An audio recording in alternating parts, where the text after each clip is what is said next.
Hey there! What's up, Tarot Cuties? Thank you so much for joining me today. We're going to be doing a channeled messages reading. So whoever you have on your mind, I want you to focus on your question about them really quickly, and then you can intuitively choose your pile.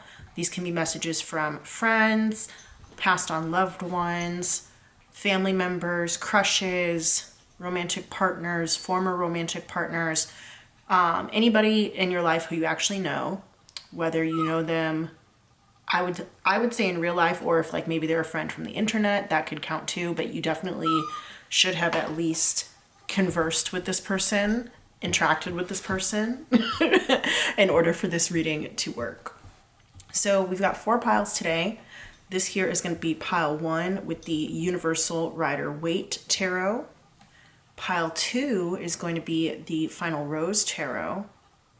That one is Bachelor themed, the TV show The Bachelor or The Bachelorette. If you guys have not been watching Golden Bachelor, I have at least very much been enjoying it. So just wanted to say that. If you are a fan of The Bachelor, go ahead and let me know down in the comments. This here's pile 3. That is the Hoodoo Tarot.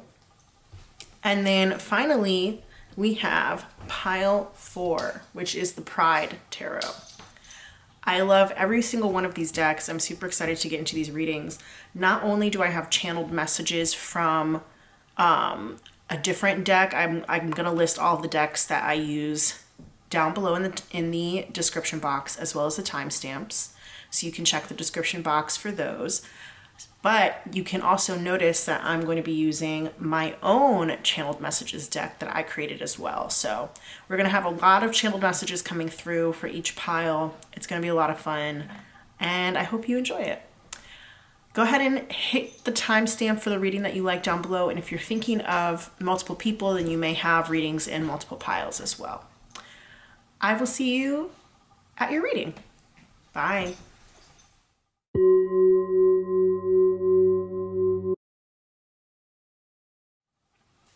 Hi there, pile 1. Welcome to your reading. If you chose the Universal Rider-Waite Tarot, then we're going to find some channeled messages from the person that's on your mind. As always, we're going to get our identifiers out. So I'm going to go ahead and put the tarot deck to the side. If you are not familiar with my method, I like to get some little slips out of this lip bowl that will help you to confirm if this is in fact your reading. If it's not your reading, you're welcome to pick one of the other piles. If you already vibe with the tarot deck that I chose for this pile, those decks were chosen intentionally, so that could also just be your confirmation.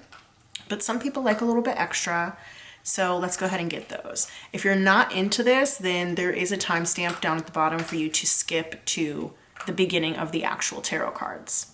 So yeah, let's see. Pile 1. Who's in pile 1?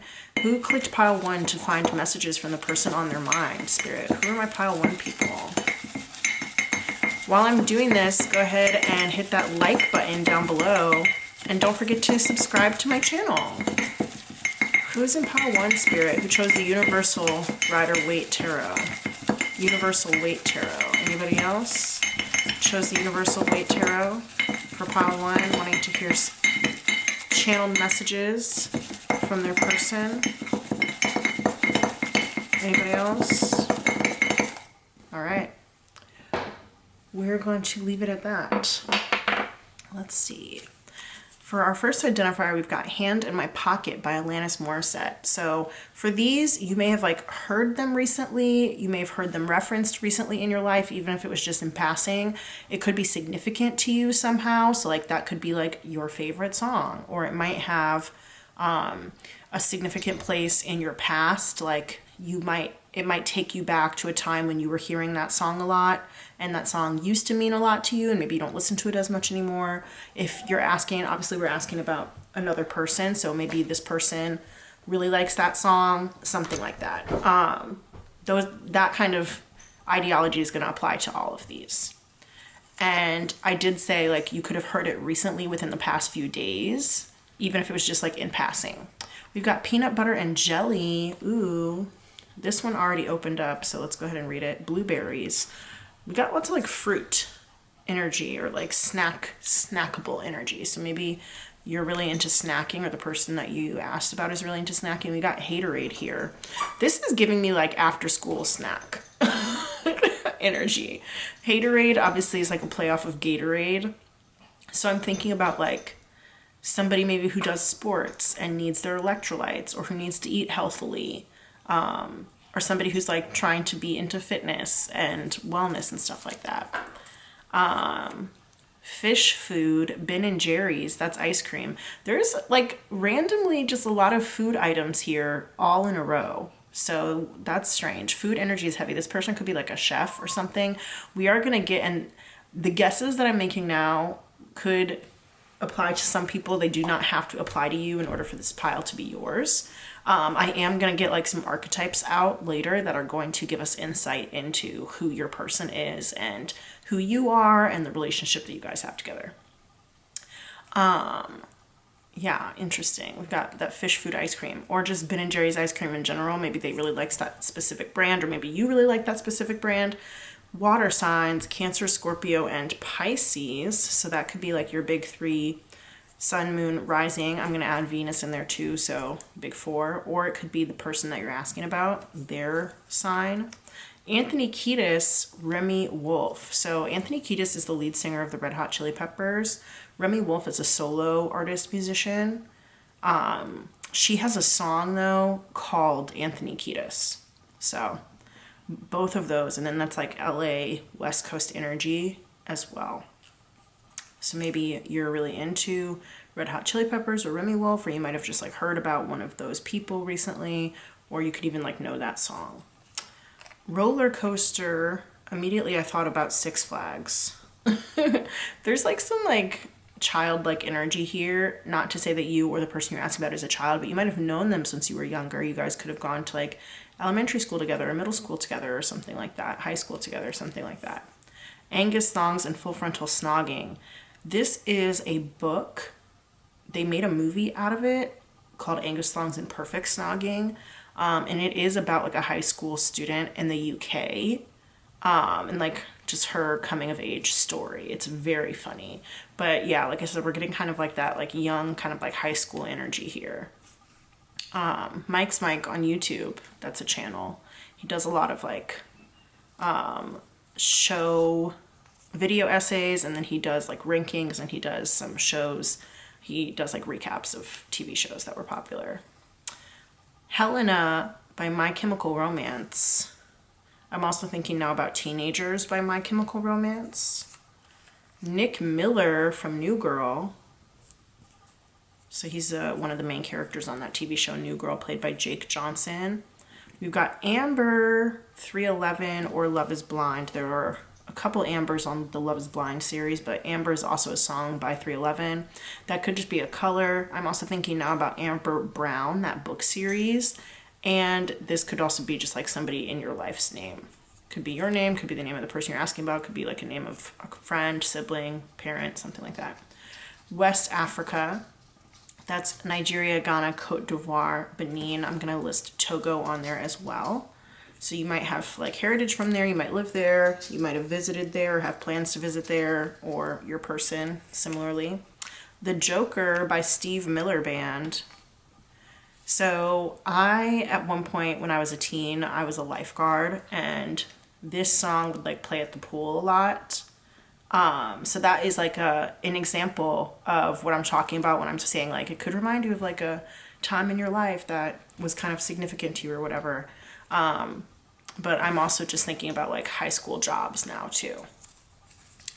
Portions for Foxes, Rilo Kiley. That's a song. That's also a song that I used to like when I was in high school.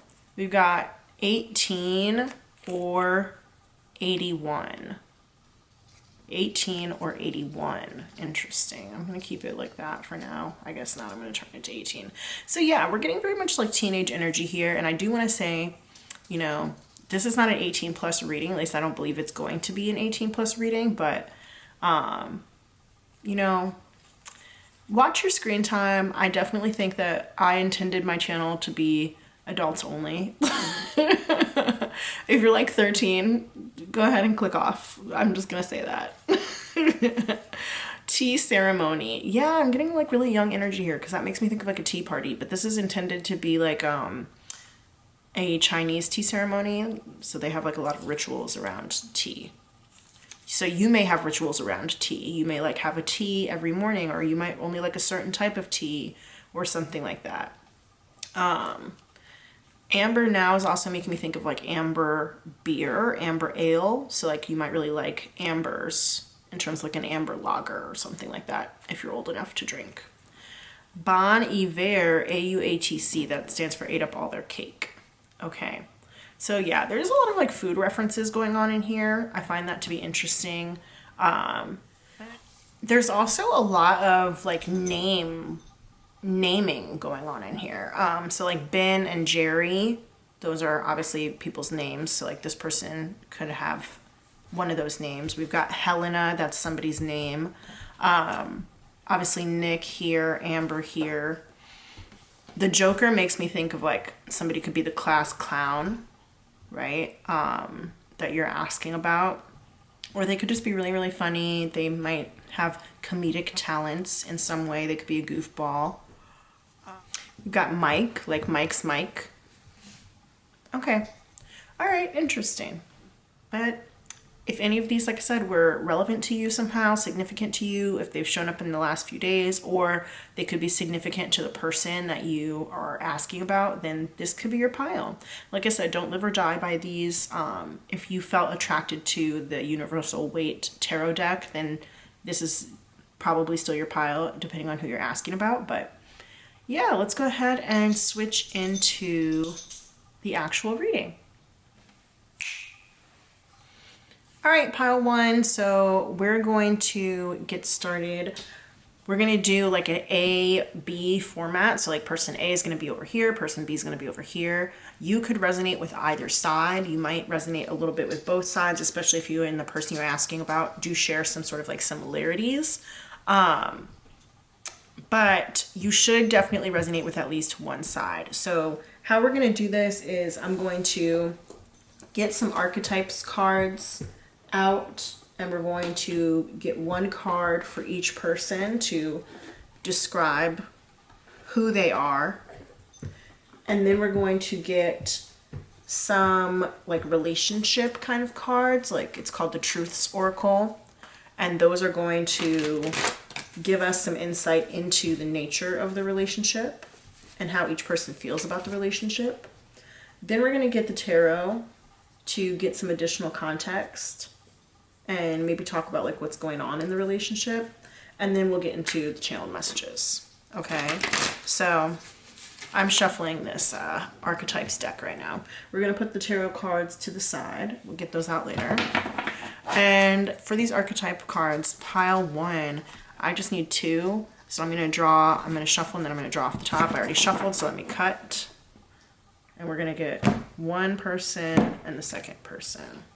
Person A and person B. Person A, we've got servant. Interesting energy. So person A is definitely like very giving. It says light attribute, delight in serving others with a free and loving heart. Shadow attribute, using the lack of money as an excuse not to move forward with life. Interesting. But I am wanting to take this more as like a light attribute, at least right now. We may get into the shadow attributes later. Person B, who's person B? Fool. What was I telling you? I told you the Joker. I told you the Joker. This could be like a silly type of person that you are asking about. So one of these two cards should immediately make you think of yourself or make you think of the other person. I'm not going to get any more archetypes for this pile, but we are going to go to the Truths Oracle.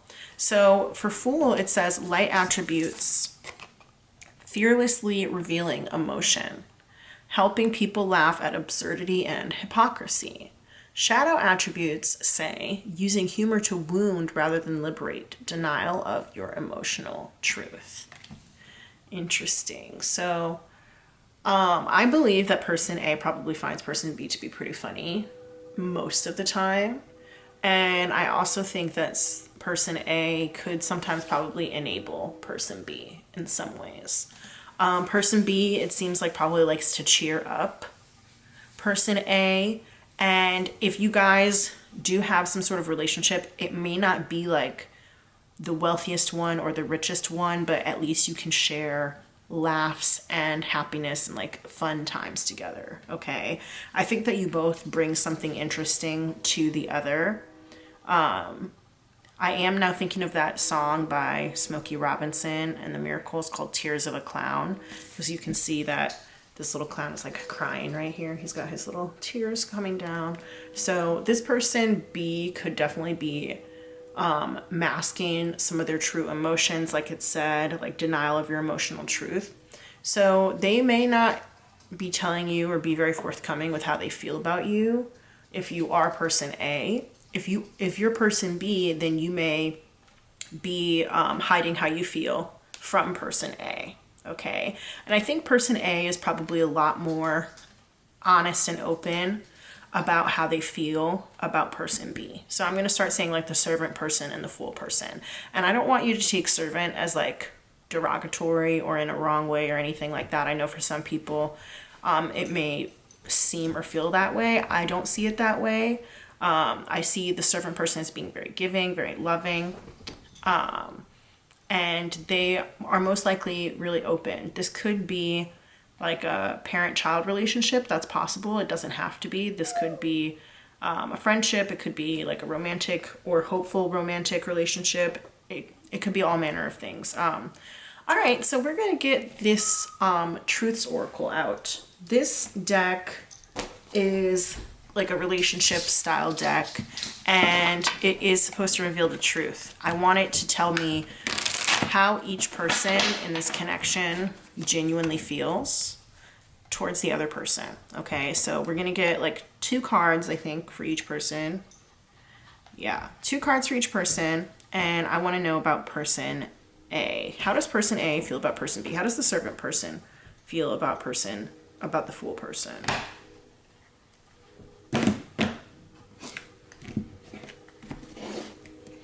All right, organic growth. Interesting. So you could have known this person for kind of a long time. I did hint at that in the identifiers portion. If you didn't watch the identifiers, like you absolutely can go back and watch those. But we got a lot of kind of like school age identifiers that made me think that you might have known this person since you were young, or you guys might have like gone to school together or something like that. And then we got friendship here. So I think that the servant person definitely sees the fool person as a friend for sure. And it's something that has grown organically. It's something that they want to continue to grow. They may even like look up to the fool person, since we've got like these 2 sprouts here and one of them is like bigger than the other one. Right? But it seems kind of like they at least believe that you guys are going in different directions, even if not at like the same rate. Okay. All right. Let's see. How does the fool person, I'm going to shuffle it a different way. How does the fool person feel about the servant person? How does the fool person feel about the servant person?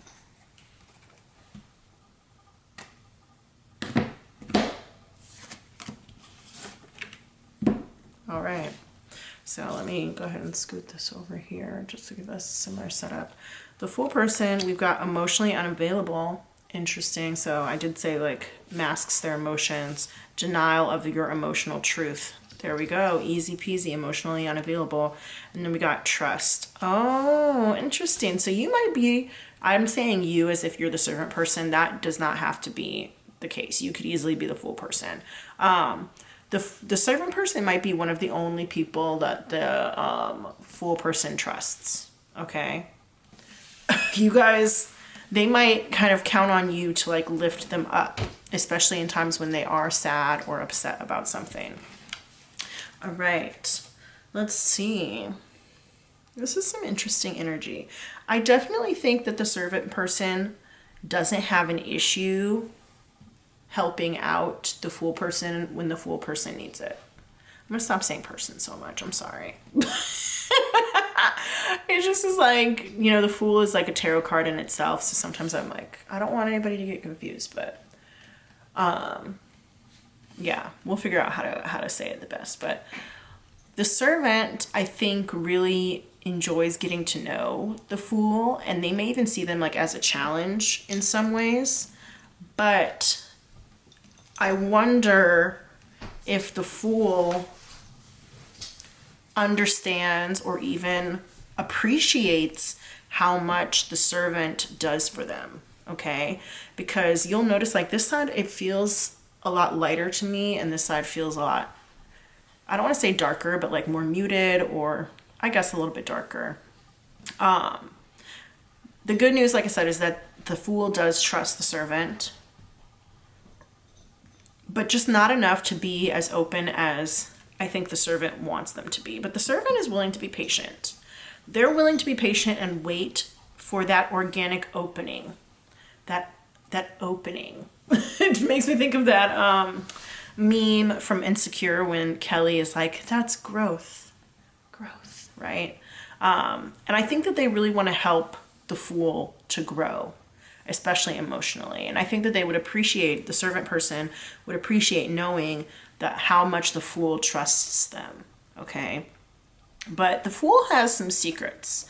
This is undeniable. The Fool has some secrets, some things that they're not willing to tell the Servant. The amount of chains that are on this makes me think that the secrets might be kind of bad. The secrets might be like destructive. They could be really hurtful, either to the Fool themselves or to other people. It might be like negative things that have happened in the past. It could have been something bad that they did in the past. I would just decided that I just like want to put this here. I don't know why. It's not even centered, but we're doing it. So let me go ahead and move these over. Yeah. So it feels like there's something from the past that the Fool person is like not super willing to open up about. So yeah, I don't know. I guess we'll see. All right, let's go ahead and get our tarot cards. And I want to use these to like get context about the relationship. And I'm going to just do it as the relationship in general. I'm not going to do this part on like side A and side B. I'm just going to do it all across the bottom here. And that will give us just general energy about the relationship between the Servant person, person A, and the Fool person, who's person B. All right, Spirit, can you tell us more about the relationship between pile 1 and the person they're asking about? Tell us about the relationship between pile 1 and the person they're asking about. The Hanged Man just like flashed at me, but then it went back in. So this does appear to be a friendship. We got the Two of Cups here in reverse. In the reverse, it definitely indicates a friendship. I don't know if one of you guys wants something more or not, but with this like emotional unavailability here, I doubt that that's going to happen, even if one of you wants it. All right, tell me about the relationship between pile 1 and the person that they're asking about. Okay, and this is like letting go of something from the past. So you might, like I said, have known this person for a long time, but it could be that you are taking things really slowly. It could be that you guys maybe haven't spoken in a while, but I don't think that there's any like ill will or bad feelings there, if that is the case. King of Pentacles, interesting. So yeah, that gives me like a lot of stability within this relationship. One or both of you could be more well off than the other one. Yeah, especially with that Nine of Pentacles. It makes me think that at least one person, you guys might both like be pretty comfortable in your finances or in your resources in your life, like have comfort there, but it could be that one person maybe is more successful or is doing better financially than the other one. That could indicate different class levels too. Like maybe one person is more working class and the other one is not. Okay, Knight of Pentacles here. Hard work here and slow going. We've got a lot of Pentacles energy. So first we started off with Cups. Now we've moved into Pentacles. Slow going. It might be that one of the two of you is coming to make an offer soon, but then we got the Five of Wands, which makes me think that there's been some fighting. Been some fighting between you two. So, interesting. Let's see. Oh, there's one. Oops, sorry guys, there's one right there. Ooh, Knight of Cups in reverse. So yeah, this is like a bad offer. Like I said, I don't see bad blood between you guys. I do think that there's like respect there, but I do think that a bad offer was made between you, or somebody was kind of like possibly disingenuous here with this Knight of Cups in reverse. Especially with the Fool. That makes me, this could be the Fool person, it doesn't have to be, but it makes me think that like maybe somebody either offered up like a bad joke that was maybe meant to hurt the other person, or they said something that wasn't a joke and tried to like play it off like it was. Interesting. Okay. Tell me about the context of the relationship between pile one and the person that they asked about. What's the context of the relationship between pile one and the person that they asked about? You guys could be at a distance from each other at this point. If you're not physically at a distance, then you could be emotionally at a distance, which would also, I guess, be indicated by this Six of Cups here in reverse. Okay. So I do think a message could be coming, or one or the two of you, either one or both of you is thinking about messaging the other one here with this Three of Wands. I think that there is a certain degree of missing the other person. I don't know how quickly anybody's going to act on that. But to a degree, you guys do seem like decently evenly matched. To a degree. I think one of you definitely wants to bring more to the relationship than the other one. And one person may sort of look down on the other. Okay? Even though the other person like is doing fine, is doing great actually, is doing well, is secure, for some reason one person looks down on the other one, and it's not enough to make them like to make either person cut the other one out of their life for good, but it is enough to cause a very slow moving conflict. I feel like there might have been like little digs or like little things that were said over the course of time that kind of like ate away or chipped away at the goodwill that was shared in this relationship. Okay. And especially if you guys haven't known each other for a long time, and then you've seen each other grow up and you have seen like the inequalities between you, I think that has become like a kind of a point of contention. Okay. I'm being really drawn to this Two of Cups here in the reverse, and I'm wondering if one person wanted something more or wanted a relationship and the other person didn't. Okay. This could have been that one person was like sexually interested in the other. It may not have been romantically interested in the other one. One person might have wanted like more of a sexual or friends with benefits relationship, and the other person maybe was not really into it. Okay. I'm sorry that I'm laughing. I'm thinking like, I'm not going to tell you the imagery that like made me think of that. You know, the wands can be like very phallic. Okay.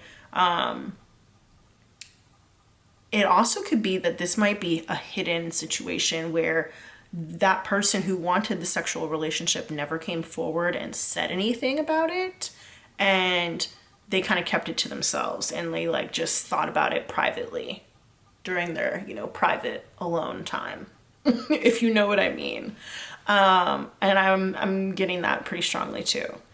That if it is somebody, it could have been the servant person.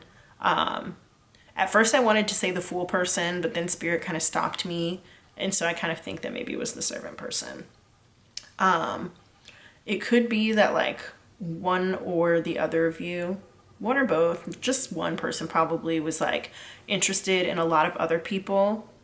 Okay. One person in this connection may have a partner who's much, much older than them.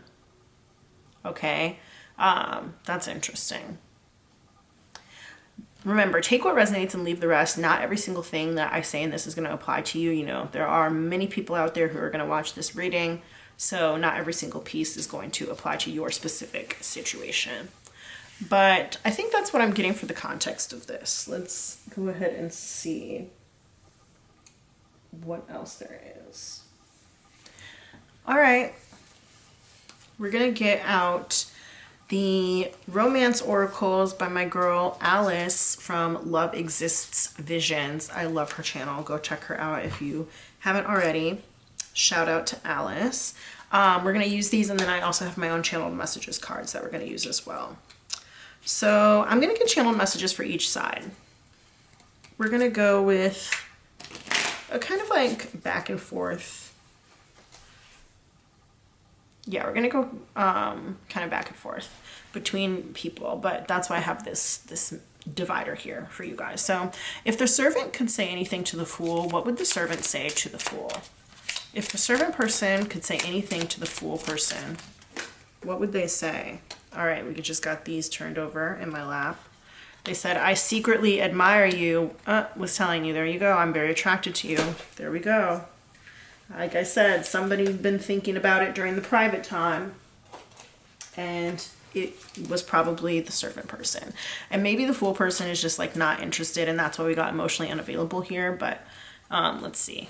Let's go ahead and get some of these for the fool. If the fool person could say anything to the servant person, what would they say? There we go. I feel connected to you. That's where that trust comes in. All right.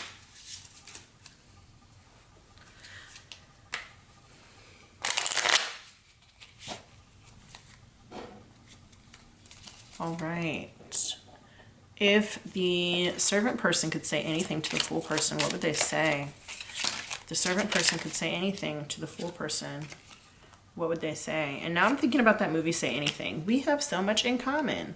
And that's what I was talking about with this like organic growth here. It's like they see that you guys have like a lot of similarities. Even if one person, what was I talking? I didn't even make this connection. Like I said, even if one person is farther along than the other one, they might look up to you, right? So like that here's that King of Pentacles is like this tall sprout.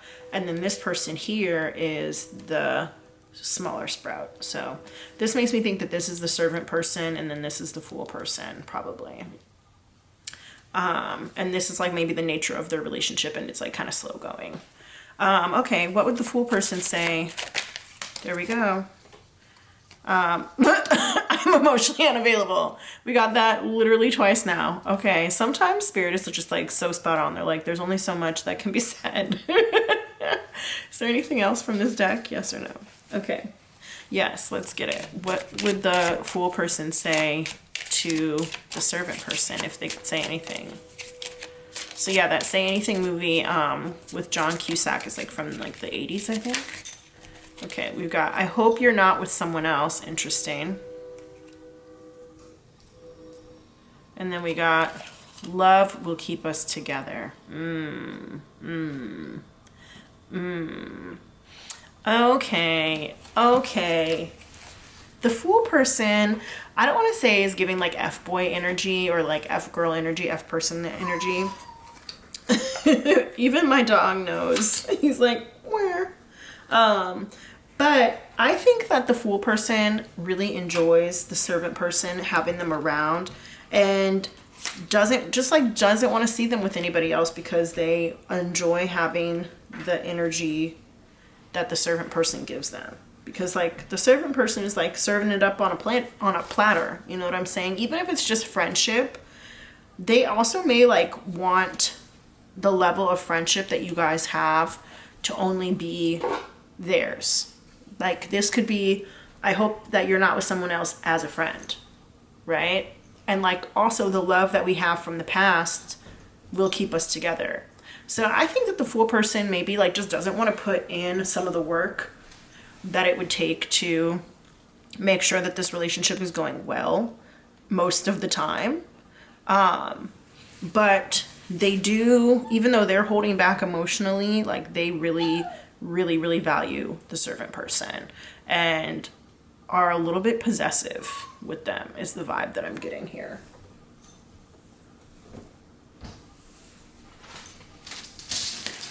All right, let's see. I made my own deck of channel messages, and it's pretty large. It's pretty large and in charge. It's a lot of cards here, so I'm probably gonna have to shuffle it into kind of like I already did Alice's.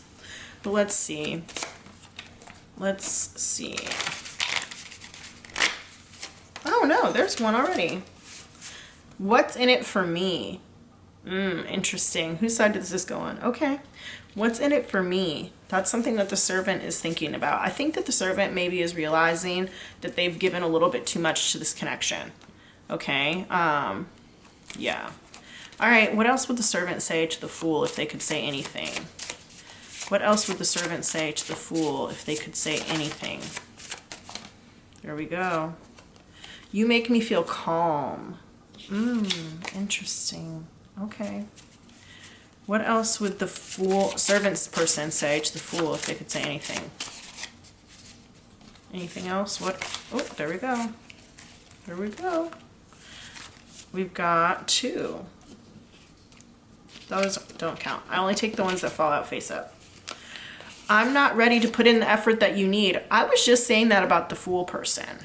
Interesting. So that could definitely be on both sides for sure, because even though the servant is naturally wanting to help the fool person, I think that they recognize that the fool person is emotionally unavailable, and because they want this to be organic growth, they're not like, they want to help, but they're not going to be an enabler. And the fool person could need like genuinely like professional help, and the servant person is like just not able to provide that because like that's not their job. I want to sit around and do nothing with you.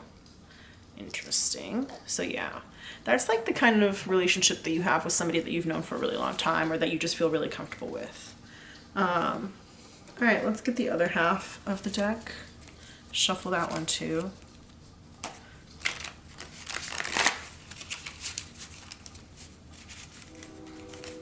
Shuffle this one more time.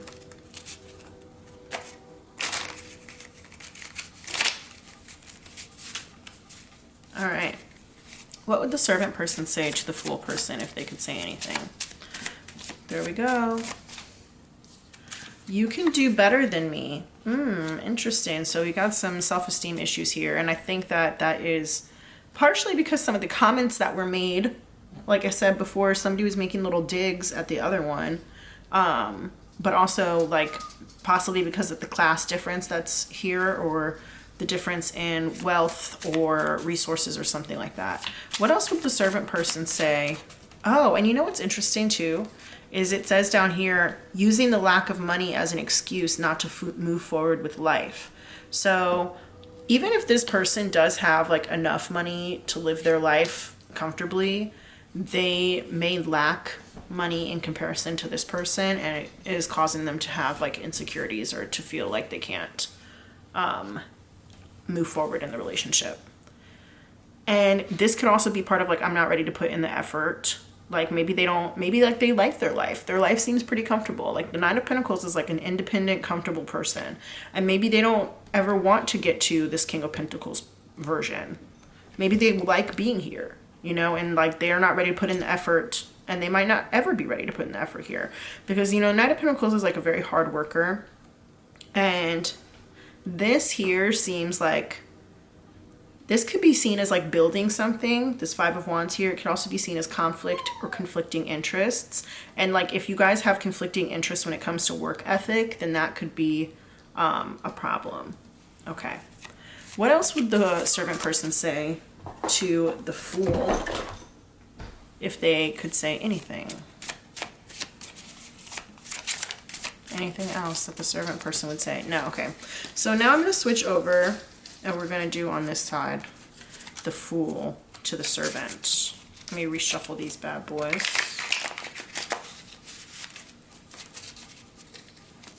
One more time. I wonder if the fool person is like sad about this, you know? They're definitely like hopeful that you guys are going to continue to be friends despite all this stuff, but I'm wondering if they're actually sad about it, since we do have like those tears here.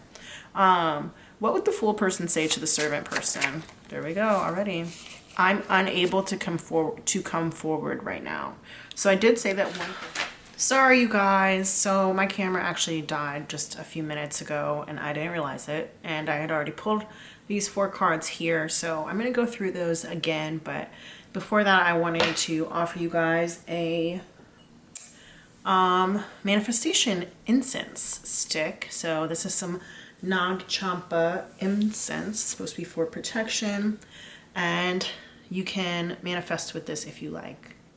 Spirit, please help protect Pile 1 as they go through the rest of their day, night, evening when they're watching this, and any manifestations that they may have for this incense stick, as long as they are for the highest good of everyone involved, please help them with that manifestation. Thank you, Spirit. All right, cool. Yeah, so we got from the deck, you give me butterflies. I'm unable to come forward right now. That was the first one that came out, I think. And then we got, I want you to, then we got, you give me butterflies. Then we got, I want you to choose me. Then leave me alone. Then we got, you're out of my league. And what I was saying is like, there's so much back and forth energy on the side of this Fool person. They clearly do not really know exactly what they want. But even if this is just like a friendship, I think in the past when you guys were much closer, they really expected the Servant person. You could be the Fool person. I don't know why I'm speaking to you as though you're the Servant person. I apologize for that. The Fool person definitely really wanted the Servant person to include them in everything. And they really wanted the Servant person to like let them know that like, you're my best friend. And like, I always want you around, you know? There's definitely like a possessiveness on the side of the Fool person that I don't think is here on the Servant person. The Servant person might actually like the possessiveness though, now that I'm seeing like you make me feel calm. They might enjoy feeling so wanted.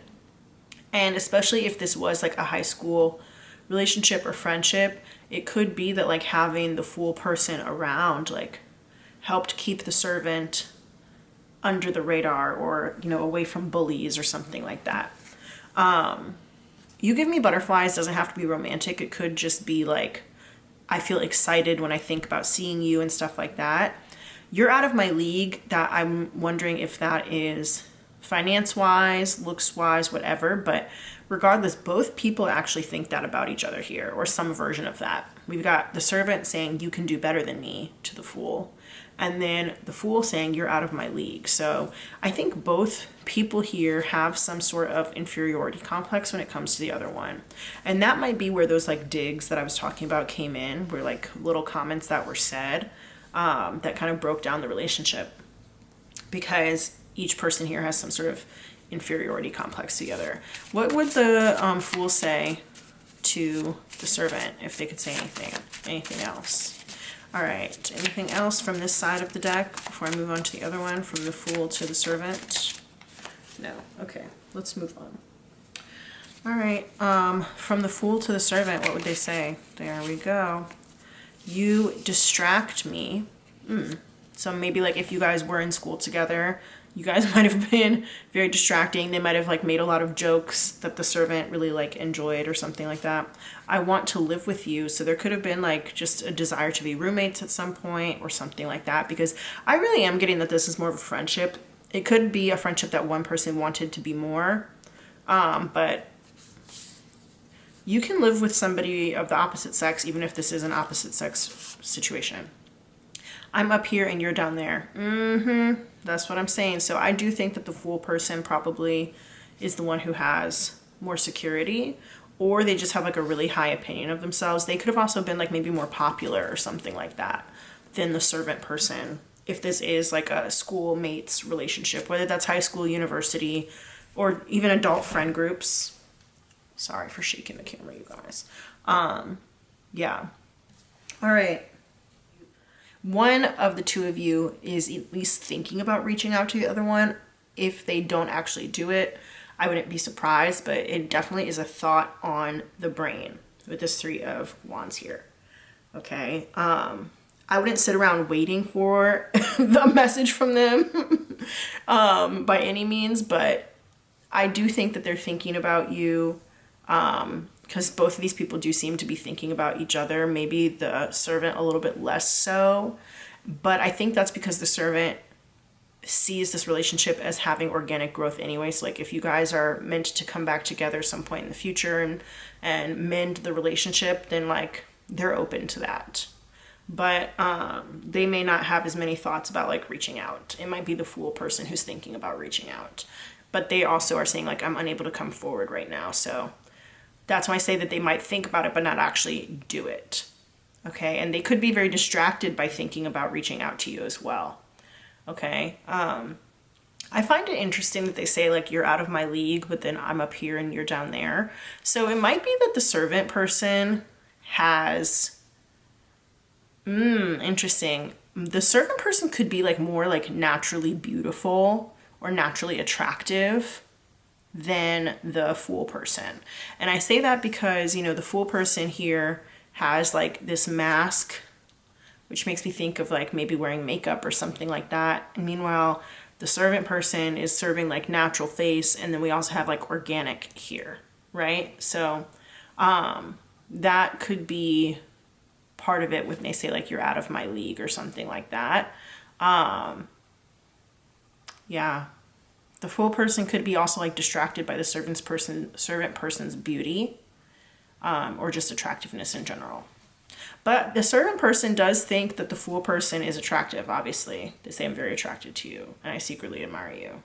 But they also could be attracted to the fool person because of how much the two of you guys have in common. So, yeah, there's a lot of insecurity here on the side of the fool person that is not so much on the servant side, but the fool person does seem to have like at least a couple things that are going for them, even if they are emotionally unavailable and possibly harboring a deep, dark secret. I'm sorry, I don't mean to laugh. I know I don't want to come off as being insensitive. It's just that sometimes the way that I phrase things like just makes me feel silly. And of course we've got like the fool here and the clown and the Joker energy too. So yeah. All right, we did have like the Joker come out from Steve Miller Band as one of our identifiers. So I do think that we're dealing with somebody who is pretty funny. I also just heard that part where he was like, I'm a joker, I'm a smoker, I'm a midnight toker. So that could apply as well. You know, I'm also getting that song Cupid's Chokehold by Gem Class Heroes, and in that song there's a couple of lines that are really sticking out to me. It's not like the context of the song, it's just these couple of lines. The lyrics go, take a look at my girlfriend, she's the only one I've got. Not much of a girlfriend, I never seem to get a lot.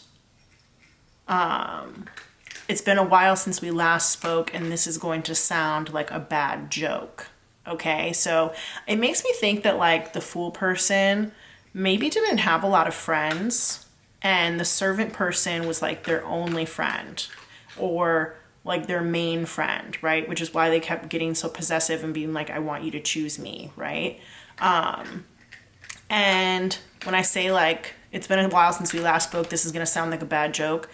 The fool person may have made a bad joke to or about the servant person in the past, and I'm not really seeing wanting to apologize for it, but maybe thinking about if they were to send you a message, they might be worried about making the same mistake again, or saying something offensive to the servant person, even if it was by accident, or if like they felt vindictive and wanted to do it on purpose. Something obviously happened here for the fool person to be saying like, leave me alone, you distract me, I'm unable to come forward right now. And their low self-esteem is like very destructive. I apologize if you guys can hear my dog eating in the background. He's like really loud. And he always loves to eat while I'm doing my videos. So I don't know what that's about. That's also making me think now about, now that I'm mentioning my dog eating, I'm taking this card, I'm up here and you're down there, in a different way. there could be like a weight difference in between the two people in this reading, and it might be like one person weighs more, like obviously weighs more, and the other person obviously weighs less. That could be part of it. Thinking here now about the King of Pentacles versus the Nine of Pentacles, I never thought about it before, but that could be in terms of like weight differences, you know. And I'm not laughing, I'm sorry, again, I don't mean to come off as insensitive. I just like, I tend to surprise myself sometimes with like the interpretations of readings that come through. And so I was like laughing at myself. I wasn't laughing at either person in this reading, but just thinking about like resources as pentacles, pentacles being resources, and like fat reserves are resources that your body holds on to, you know? So it could be that like the King of Pentacles could represent a person who is very physically abundant, okay? Meaning like their body might be larger. And the Nine of Pentacles person here might represent somebody who is like more proportionate or just right, quote unquote, just right. You know, I don't believe in any particular ideal body type, but some people may have a vision of what that could look like. And I think that the Fool person here in some ways feels lucky to have had the Servant person in their life, but they definitely did something that they're ashamed of, whether that was related to the Servant person or not. And it's making it hard for them to own up to themselves and to come forward to the Servant person for, to like be seen for who they really are. And I think that the Servant person would not mind, like, if the Fool person were to tell the Servant person the truth, I think the Servant person would take it decently well or pretty well, because they still have these feelings of like friendship towards the Fool person. And like the fact that, you know, friendships and people can grow at different rates, but that doesn't mean that you're not still growing in the same direction. And I think that the Servant person ultimately probably just like kind of misses the Fool person. And I think that they would like to, at some point, hear from or see the Fool person again, but they need to know that a change has been made, or that the Fool person is like actually offering something besides just possessiveness, and is also not just here to take, because definitely in the past, the Fool person took a lot from the Servant person. Like they required a lot of attention. This Five of Wands here is all about like different attention and different people's needs and wants, and the Fool person definitely took a lot of the Servant person's attention, okay? And the Servant was like willing to do that at a certain time, but I think like things have changed now. Like you've both grown and you've both changed since the two of you were closer in this connection.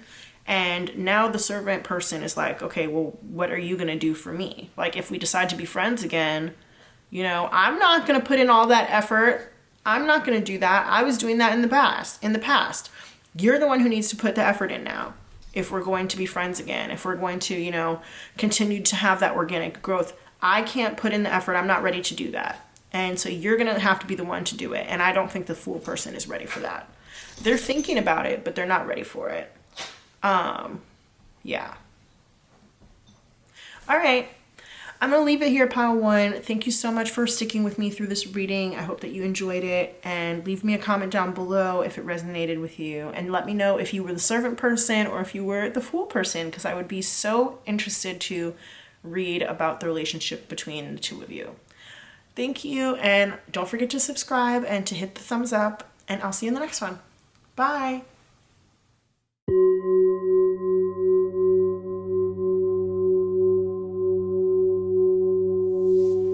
Hey there, pile two. If you guys chose the Final Rose Tarot, I did just shuffle them, so that's why your rose is upside down. This is going to be your reading. Of course, at first we're going to get the identifiers out. If you don't like to watch the identifiers, then there is going to be a timestamp below in the description box for you to click to go ahead and get past the identifiers and get straight to the tarot reading. That's totally up to you. For the identifiers piece, a lot of people like them just because it helps to confirm that this like is in fact their reading, but you also can confirm that for yourself just through your own intuition. And also if you just really like the Final Rose Tarot and you were really drawn to it, then that can be confirmation for you as well. All right, let's go ahead and get our identifiers out. Let's see. Spirit, who are my pile 2 people who chose the Final Rose Tarot for this message? These are going to be channeled messages from the person on their mind. Who chose the Final Rose Tarot? Pile 2. Who are my pile 2 people who chose the Final Rose Tarot? While I'm doing this, go ahead and hit that like button and go ahead and subscribe to my channel so we can be more connected. Anybody else who chose pile 2, Spirit? Any other confirmations for people who chose pile 2? All right then. Let's see. I feel like these are getting more and more specific every day. BoJack Horseman. So that is a TV show that's on Netflix. It's an animated show for adults. And BoJack Horseman is also the name of the main character. He is an actor in Hollywood, aka Hollywood. It's an animated series. If you haven't seen it, I enjoyed it and I would suggest watching it. We've got Breaking Free by Zac Efron and Vanessa Hudgens from High School Musical. I feel like now every time I pull that one out, I have to be like, it wasn't really Zac Efron singing. But you know what? This also makes me think that like you could have maybe seen, I forgot to explain them. So the way these identifiers work is like they could be significant to you somehow at any point in your life. Like maybe you were really into High School Musical back when it came out or something like that. Or you might have heard Breaking Free recently, or it could be like on your playlist that you listen to often, or you might have like, it could be your favorite karaoke song or something like that. BoJack Horseman could be your favorite show, or you might have like just watched it, or it might have helped get you through a tough time. Any of the things that I'm about to talk about with these slips, they could have shown up in your life recently, even if it was just in passing, or they could have some sort of significance or relevance to your past. Okay, that's how I'm gonna leave it and explain it like that. I'm also gonna say that could be applicable to the other person that you're asking about too. So like maybe the other person really likes Zac Efron, or really likes Vanessa Hudgens, or really likes High School Musical, or loves the song Breaking Free, or they could be really into BoJack Horseman, or they quote it all the time, or they're watching it right now. I don't know. Or maybe like you saw them tweet something with a BoJack reference in it. Like it could be something like that too. Okay.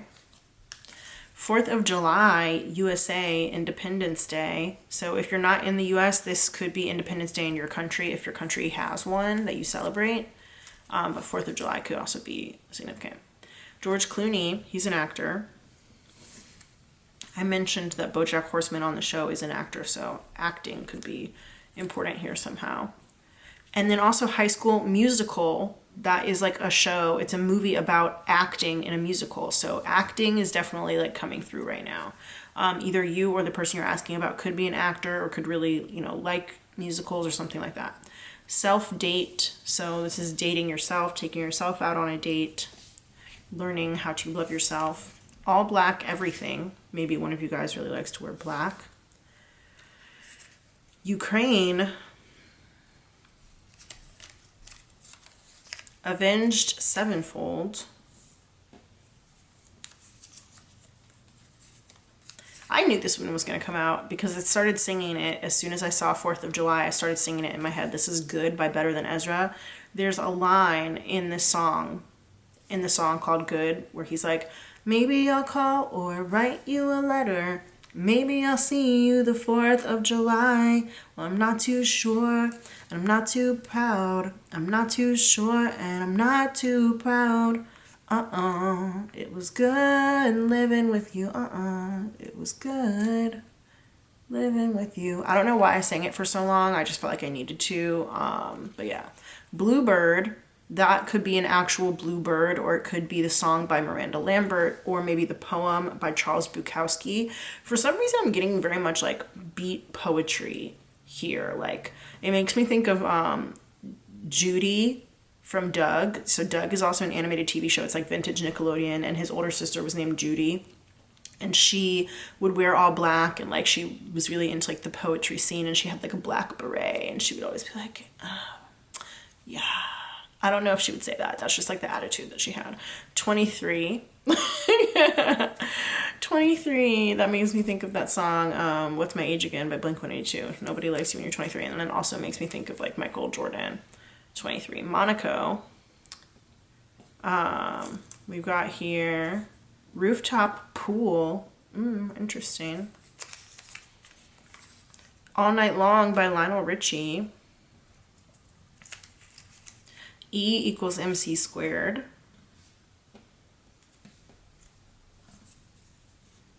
We've got McDonald's, the fast food chain. Now I'm also thinking about Old MacDonald Had a Farm. 4, so this could be like the month of April. It could be the number 4. You might be seeing 444. This could 423 could be significant somehow. That could be like a room number. It could be a date like April 23rd. 234 could be significant. You might be seeing that a lot. Interesting. And then last but not least, we have international. So we already got Ukraine, but now we have international too. All right. Interesting, guys. So yeah, if none of these resonated with you, it could still be your pile. Trust your intuition. And like I said, if you really just liked this tarot deck, and it felt right, then this could still be your pile. But if not, then you are more than welcome to check the other piles as well for a different reading. But we're going to go ahead and get into the actual cards part of the reading now. Alrighty, pile 2. So we're actually going to do total live shuffles today. We're going to start off with getting an archetype for each person in this reading. We're going to do like a person A, person B format here, and then after I do that, I'm going to get some tarot to give context to the relationship as well. We're going to use a couple different decks, all of which are going to be listed in the description box below. But Spirit, I want you to help me to connect to pile 2's energy, the people who picked the Final Rose Tarot for these channeled messages from the person on their mind. And I want to know who is person, there's 2 people in this connection. So we're going to get one card to represent each person. All right, so the first person in this connection and the second person in this connection are going to be the first 2 cards that I draw off the top. The first person is Child Magical. Interesting. So that says light attributes, seeing the potential for sacred beauty in all things, the belief that everything is possible. And now I'm thinking about that Ellie Goulding song, Anything is Possible, where she's like, shadow attributes, pessimism, depression, and disbelief in miracles, believing that energy and action are not required for growth. So this doesn't have to be you. This could be the other person for sure, but it could also be you. So you can pick one side that you resonate with more. If you resonate with both sides, it just might mean that you and the person you're asking about share some similar attributes. Bully. Don't love that. We don't love that. We hate a bully. We hate a bully. Sucks. All right, well, let's go ahead and read about the bully person, even though we don't like them. It says, highlights your tendency to intimidate others, helps you confront the inner fears that bully you. Shadow attributes are conceals deep fears behind verbal or physical abuse. This is interesting because I'm already getting like a little bit of a throwback to pile 1 in some ways, because in pile 1, even though the cards that came out were very, very different, it did seem like one of the people had maybe said some unkind things to the other person.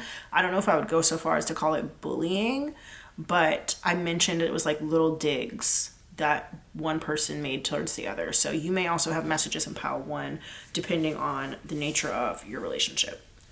Okay, anyway, I'm going to use now this Truths deck here, and this is going to give me information on how each person feels about the relationship. Okay, how does each person feel about the relationship? So we're going to get 2 cards for each person. We're going to get the child magical first, magical child, and then we'll get the bully second. Let's see.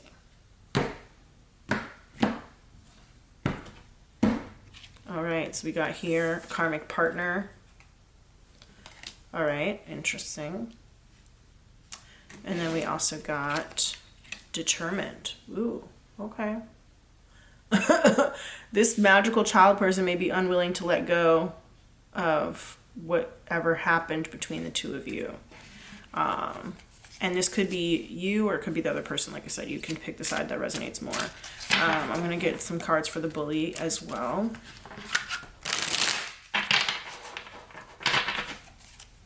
All right, how does the bully person see and feel about this relationship with the child, magical child?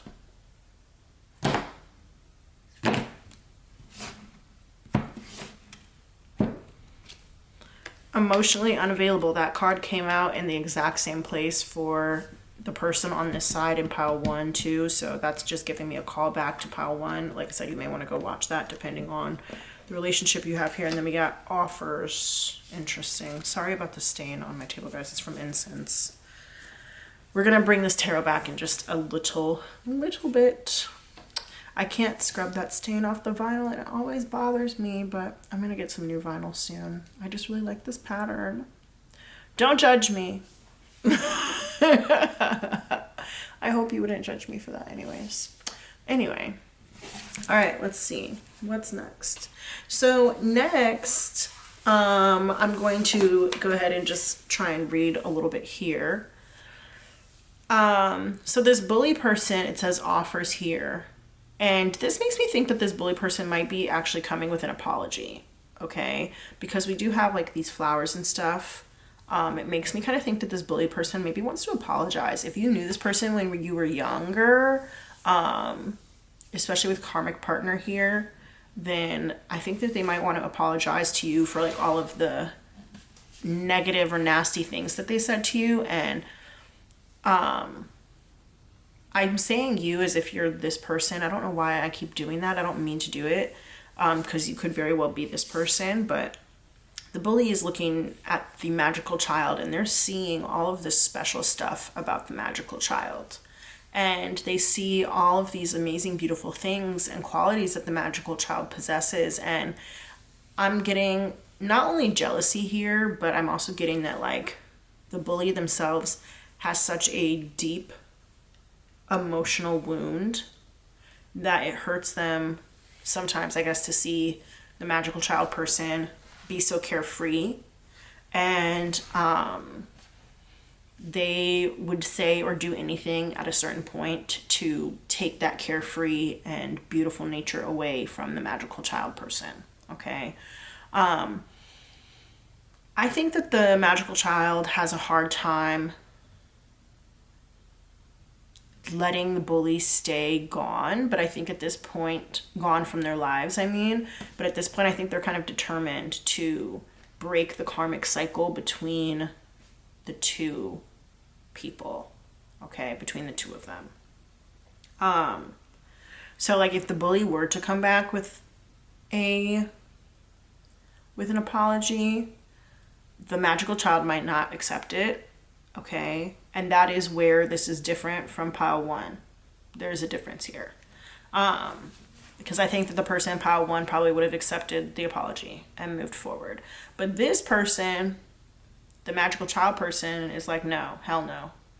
He's like, stay away from me. What does this say? Yeah, it says, the mother-in-law backstabbing bitch, the worst date ever. It says that on these like little wine bottles here. They have a very negative opinion of this bully person here. And they might have at one point been intimate with them or been friends with them or had like a close relationship with this bully person at one point, but it obviously did not go well, and it might have come back and forth in cycles and cycles and cycles. But the magical child person, it seems like, is determined now to like not let that happen again. So, yeah. Okay. Let's get some information here. Interesting that these roses came out, right, when we have the final rose tarot. Love a little synchronicity like that. All right, so this tarot is just going to give us more context to the relationship and to what's going on in the relationship. So, Spirit, the people who chose pile 2, who chose the final rose tarot, I want to know more about the relationship that they had with the person that's on their mind. What can you tell me about the relationship with the person that's on their mind?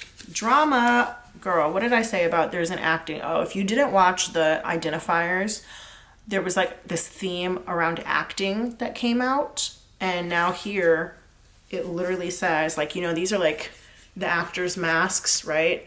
But it also says drama right here at the bottom. So High School Musical was like one of the identifiers that came out. So it was BoJack Horseman. That's an animated show about an actor and about actors and agents in like a fictionalized version of Hollywood. George Clooney came out. So there was like some acting energy there. So yeah, I don't know yet why that is relevant, but I guess we'll find out. So this is here, the 7 of Wands in reverse.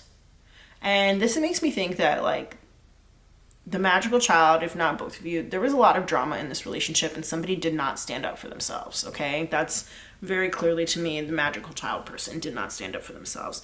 5 of Pentacles here. This is insecure.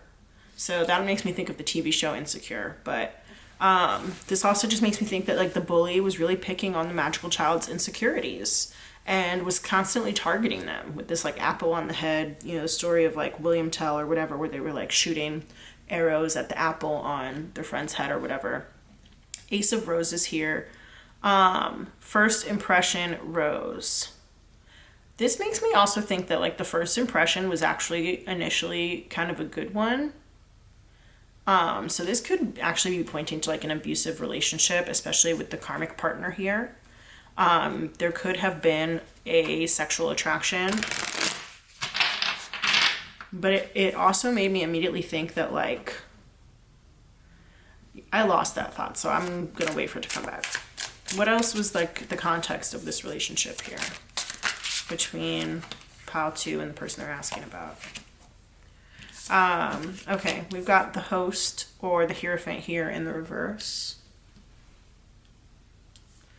We've got the 10 of Swords, 10 of Mirrors here in the reverse, which says rejected. This is the High Priestess in reverse, the Advisor. And then this is the King of Pentacles here, the Jeweler in reverse. Okay. This could be somebody who you had a really serious relationship with. You might have even been married to this person at one point. If that's the case, then that's over now, or it is becoming over pretty quickly. I won't actually say pretty quickly because those kinds of things do take time.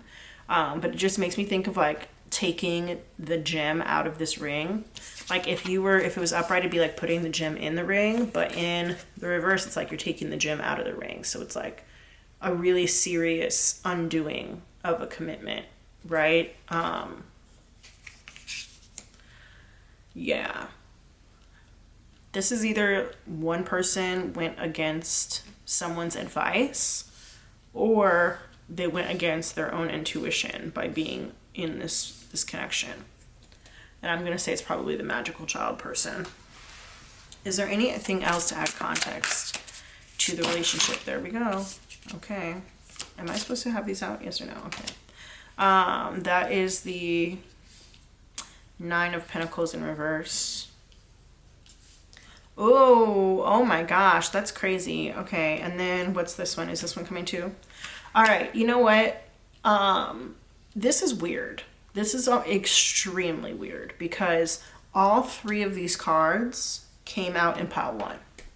I didn't use the same deck. Obviously, I used the Universal Weight deck in that one, but they all came out in pile 1, but they were all upright in pile 1. So that's the King of Pentacles, the 9 of Pentacles, and they came out next to each other, just like this, except they were both upright. And then the 5 of Wands came out it wasn't right next to this one. There was like there was another card in between them, but this one came out also upright. So it's interesting how the energy works. It's just like weird. Sometimes it's so weird. I don't understand. Like, I do understand it, but it makes me like, what's going on? Because I do think that this was probably a romantic connection, whereas it was very clear that pile one was more of a friendship connection. Okay. This seems like whatever it was very serious. It also seems like this could have been like instantly drawn to each other type of situation, which is why the magical child is having to be so determined to like stay away from the bully person. I'm going to use this again. I used this in the first pile. I'm going to use this again to separate the two, because we're going to get our channeled messages. I don't want them to get crossed. I don't want to get our wires crossed or anything like that. Yeah, okay. So I think that you guys were initially like really attracted to each other, but realized that you didn't share the same values with the host here in reverse. Didn't share the same values, and there was a rejection, and it really hurt at least one of the two of you. But with this being in reverse, it makes me kind of feel like at least one person keeps thinking about it over and over again, or it wasn't like a complete and final rejection. And maybe because we do have like karmic partner here, there was a return to it, like going against your own intuition, going against your own advice to stay away from this person and to like, you know, take the gem out of the ring. But instead, you don't take your own advice and not standing up for yourself in this situation. I'm gonna light another candle. If you guys want to use this candle as like a prayer candle or connection to spirit or protection, whatever you want, you can. Spirit, please help to bring clarity to this reading. And if the pile 2 people are using this to manifest, help them manifest for their highest good and the highest good of everybody involved. Thank you. I'm going to bring that back out just to get a little bit extra stick. Okay. The candle's going strong, guys. We're doing good. Okay. And that makes me think that, like, very determined. The determination is going strong. Even if it hasn't been the strongest in the past, the bully definitely made like the magical child person feel less than. The magical child person had to work a lot harder than they should have. And there even could have been potentially some sort of like physical trigger warning, some sort of like physical abuse here. With this, it just like makes me think of somebody getting like a beat down. Yo, I'm sorry that this happened to you. That is so shitty.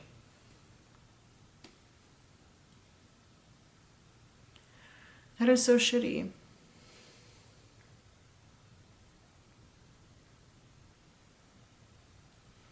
And it's interesting because we don't have any cups here. So it's like there are no feelings in this relationship. Like, the feelings are gone, if they ever were there. And with the Ace of Roses being here, like first impression rose instead of like the Ace of Cups, right? This makes me think that it was more of like a physical connection than an emotional one, okay? And I just keep thinking of like a broken person, like somebody who's really broken by this situation. And it sucks because it just kind of feels like the bully's energy is like steamrolling, not like through the whole reading, but like I can see the bully like steamrolling over this magical child person. And it's interesting that it came out as magical child because like that does give me the sense of like some sort of immaturity or like stunted growth or like stunted development. But like this one is the one that says emotionally unavailable. which I guess could be part of the reason why the two people were attracted to each other in the first place. But yeah. Sorry, you guys, my camera died. It said battery exhausted, and I definitely get, you know, an exhausting energy from this, and like one person just feeling, at least one person feeling completely done. And I say that because like I initially kind of wanted to say both people, but only one person here or one cookie here is broken, and then also this bully does seem like they might come forward with an offer at some point, or at least they want to. Whatever it is not going to be enough. It's going to be just like very flowery, like it's going to be beautiful language or a beautiful gift, but there's not going to be any emotion behind it. And I mentioned that when I said there's a lack of cups in this reading. We've only got a couple major arcana here, with the host being the Hierophant, the advisor being the High Priestess, and then we've got Wands, we've got Pentacles, and that's it. So yeah, I think that probably both people in this relationship were being kind of fake with each other, at least at first, okay? Being fake with each other in order to kind of get past that first barrier. And then when the commitment didn't work out, there was an issue. And I think one person was hurt a lot more than the other one. But that's where the acting comes in, because both people had a mask on. And when the mask came off, that's when a lot of the trouble started, okay? Mask Off by Futures is coming to me right now. I don't really know the lyrics other than Mask Off. Fuck it, Mask Off. That's all I know. But I don't know if there's going to be messages for you guys in that song or not, but it just is coming to me. And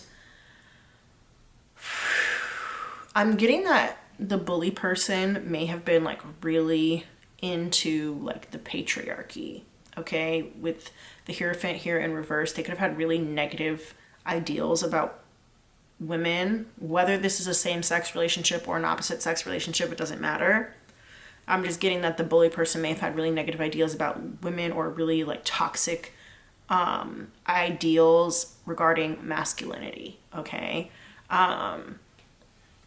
Backstabbing for sure. Like I said, trigger warning again, possible physical abuse as well.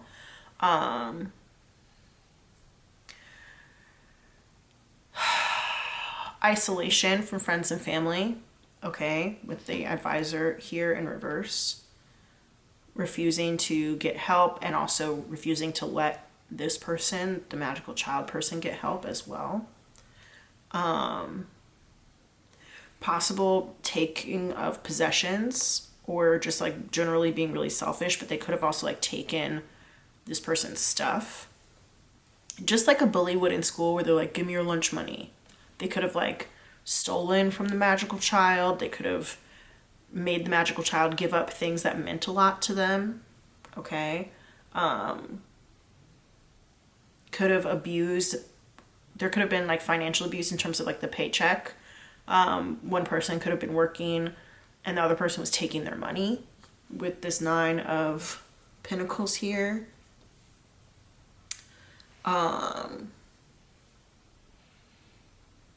Refusing or like complaining about social media because one person was getting too much attention. Okay, and I'm getting this mostly from like the bully's point of view towards the magical child, for sure. Let me try and see if I can do the other way around. You know what? Okay, something that I'm getting is like maybe at first this magical child might have enjoyed how intimidating the bully person was, because it might have been like aimed at other people, or even if it was aimed at them, it could have been like, oh, I really like it when they throw me around in the bedroom. Like, not like they're, you know, being physically abusive in the bedroom or anything like that. I'm not getting any of that type of abuse, but like they might have really enjoyed, if especially if there's a size difference here in between the two people in their bodies, they might have enjoyed being like the smaller counterpart, especially when it came to sex or sexy time is how I'm gonna say it. They may have enjoyed that at first, but I think that it became overwhelming at a certain point. And it also could be, and I'm not trying to bash anybody, especially not like victims of abuse in any way, shape, or form. I don't want anybody to think that. I'm just trying to read from both perspectives here. There could have potentially been an issue with vanity on the magical child side, and materialism as well. Not that either of those things are necessarily bad.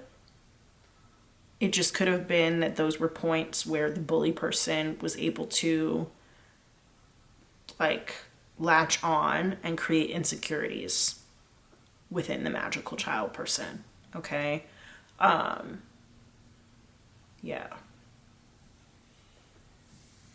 Checkered flag in the background is making me think that like somebody finished kind of fast, especially when it does come to sexy time. I hate that I'm saying that. I don't know why I keep saying that. Somebody kind of finished fast when it came to that. Somebody might have enjoyed being blindfolded as well in the bedroom. Yeah. I definitely see like that there was at one point a good sex life between these two people, or a really healthy attraction between these two people that became unhealthy after the masks were let down. You know, I was gonna say, like, I don't know if you can keep it sexy forever in any relationship, you know, as people grow older and bodies change, things change, mindsets change and stuff like that. And I kind of get the idea of like once it wasn't sexy anymore, it got to be problematic. And it may have happened over time, especially with this King of Pentacles here. But there's a lot of selfishness going on in this relationship. And this Ten of Swords, Ten of Mirrors, the rejected card, is like giving me a little bit of pause, because usually it's like that means that it's over, but I see this as a step down towards the anxiety and like the bad dreams and the sleepless nights and stuff like that. And I think that there was a lot of that mental activity of not knowing what to do when it came to this relationship on maybe both sides, but probably the magical child person's side, especially if they were isolated and didn't have people to turn to and didn't have, you know, friends and family to ask about what they should do. And so I kind of think that that's where it was like hard for them to completely exit from the cycle between them and the bully. Okay, so I think now I'm going to get some channeled messages. Yeah. Okay, so I'm actually going to do this opposite of how I did it in the first pile. In the first pile, I used Alice's Romance Oracle deck first. I don't know if I'm even going to use that at all in this one, to be honest. I have my own channeled messages deck. It's huge. It's like really big. My own channeled messages deck, and I'm being called to use this one first, if not for the only. So we'll see. Spirit, let's go with the bully to the magical child first. What would the bully say to the magical child person? The bully person say to the magical child person if they could. I'm getting that I would need to bring all of these out, I guess. Let me shuffle this side too, and then we'll get into it.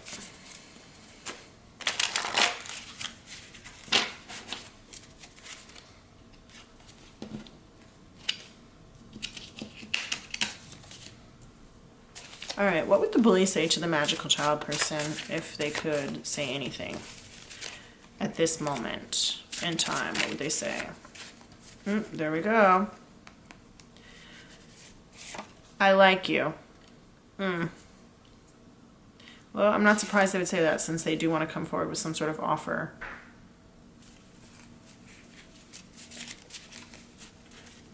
What would the bully say to the magical child person if they could say anything at this moment? What would they say? I want to blame you, but I can't. They know what they did was wrong. They know that they're wrong, for sure. What would the bully say to the magical child person if they could say anything? I only take the ones that come out face up. You guys, what would the bully say to the magical child person if they could say anything? There we go. All right, we got quite a few actually. I don't want you. Interesting. I'm trying to let you go. I want more than you can give. So yeah, I'm getting like negging happening here. I'll do anything to get what I want. I'm not surprised by that. I'm jealous of you. They could also be jealous, like I said, about the whole social media thing. Like, they could be getting jealous of other people commenting on your social media, or other people like sliding in, not your social media, but into the magical child's DMs or something like that. They don't want competition. I'm afraid of being alone. Yep, emotionally unavailable. I'm afraid of being alone. I feel comfortable around you. Interesting. I don't like what you say about others. So maybe the magical child person might have been like bragging a little bit. Like I said, there was some vanity there. They might have been bragging a little bit about like the attention they were getting from other people, and the bully person didn't like it. I should have tried harder. I think, yeah, they definitely are regretting it. That's why they want to come through with like some sort of gift or some sort of apology or offer or whatever now at this point. I think we are compatible. That's a joke. I'm sorry. I think that's just so funny because it's like, no. There's no emotion here. Not only does it say emotionally unavailable, but like there's no cups here in this reading at all. They think that you guys are probably like physically compatible. You guys might like look good together or just have like really good sex or something. I don't know. I feel like the love is fake. Okay. Sorry. I just don't have a good attitude towards this bully person because it just like makes me upset. I plan to reach out to you soon. There we go with that offer coming through.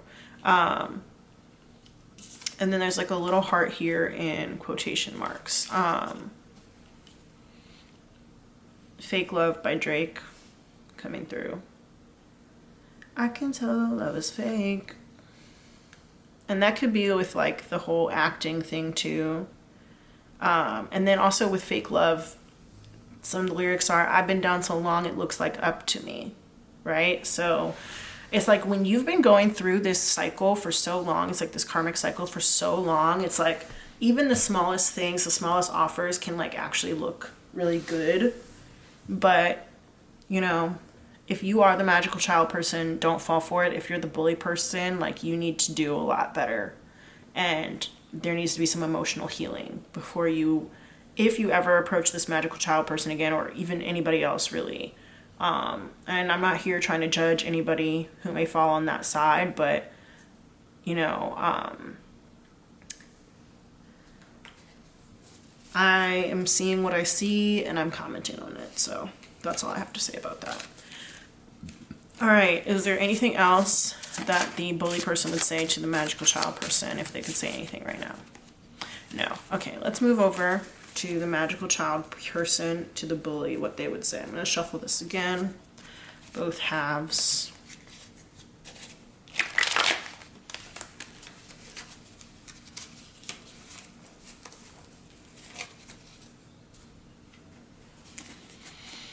All right, let's shuffle this side. These readings have been so interesting so far. I'll shuffle this one again. Okay. All right. What would the magical child person say to the bully person if they could say anything? There we go. We got one. I feel disrespected by you. There we go. Easy peasy. As if that was not obvious. I feel disrespected by you. What else would the magical child person say to the bully person if they could say anything at this point? We got, I want to live with you. Interesting. That's where this karmic partner comes through, and like where I said there's a little bit of immaturity in this situation. And that may not resonate for everybody who's watching the reading if you do identify with the magical child person, but it could resonate for some of you. What would, oh, whoa. Okay, that's I guess why I was getting the message not to use the romance oracle, the Alice's romance oracle, because there were just so many cards here. I see signs of you everywhere. Interesting. So yeah, this person, like I said, like they go back and forth all the time. They have a really hard time stopping thinking about this situation. I'm sorry I disappointed you. I hate to say this, but I kind of feel like the magical child person is like a little bit brainwashed. Sorry to say it, but I just say what comes to me. A little bit brainwashed by the situation. You're the worst thing that's ever happened to me. But they know it. See, like, that's the thing is, like, I don't understand this. Like, I want to live with you, but you're the worst thing that's ever happened to me. Okay. Life's been better since I left you. There we go. You look good on me. What was I saying? It's like, they might just really enjoy the physical aspect. Like, they might look really good together or something. I said that. I need your support. Oh, there we go with the immaturity. And also, like I said, there might have been, like, some wage theft or taking of people's resources so that they couldn't leave or something like that. Some financial abuse, like I said. So they may want to stay with the bully person because they literally need the financial support. I'm not brave enough. I just want you to know, if you're the magical child person, like, that's not true. You are brave enough. Even if you have some growing to do, you are brave enough. You just need to be able to take the leap. And also I would say, like, reach out to your friends and your family if you can, because I think I need more support. I think that they will be able to support you, especially if you're honest with them about what's been happening in the situation. I feel alone in this. That is like a gut punch. Like, that's a gut punch. Like, I hate to be right when I say stuff. Like I said that there was isolation. I hate to be right about that, and it bothers me, but that's a gut punch. The lack of respect is getting to me. It's 2 cards about being disrespected. I'm out of your league. The group isn't into it. So that could be about this person's friends, or it could be like if the two of you socialize together. It could be like that the group does not like the dynamic between the two of you, and it makes the group feel uncomfortable. I feel bad about myself when I'm around you. I told you the truth, but you didn't believe me. So this person, the bully person, could accuse the magical child person of lying a lot or being dishonest. And that's where, like, the targeting can come in too, like I was talking about. It's interesting too, because 5 of Rings came here. I didn't even connect that with, like, the idea of, like, wage theft or financial abuse, but, like, this is, like, poverty. There's poverty here. And it's like, it seems like it's, like, targeted poverty, because this person, this magical child person, like, they could have comfort and money if it weren't for this bully person. And it's interesting that it came out as bully, because it, like, when you think of bully, you literally think of, like, on the schoolyard, let me take your lunch money, right? Or like cyberbullying or something like that. And I really do see, like, signs of financial abuse here, for sure. I struggle a lot with feeling unwanted. I feel so sad for this. If you are the magical child person, like, there are resources to help you. I can try and link some in the description box if you need. I don't think we share the same values. I said that too when this came out, the Hierophant came out. And that's part of the reason why this relationship has broken down. But I think that the physical attraction keeps it kind of on a cycle. I wish I could reach out and touch you. There we go, physical attraction. My heart is not safe with you. I lied to you about something important. Where was that? Where it said... Hold on. I told you the truth, but you didn't believe me, and I lied to you about something important. I think that's the reason why. Is because they lied at first, and maybe that was where the acting came in. They lied about something at first, and then once the truth came out, this person never believed them ever again.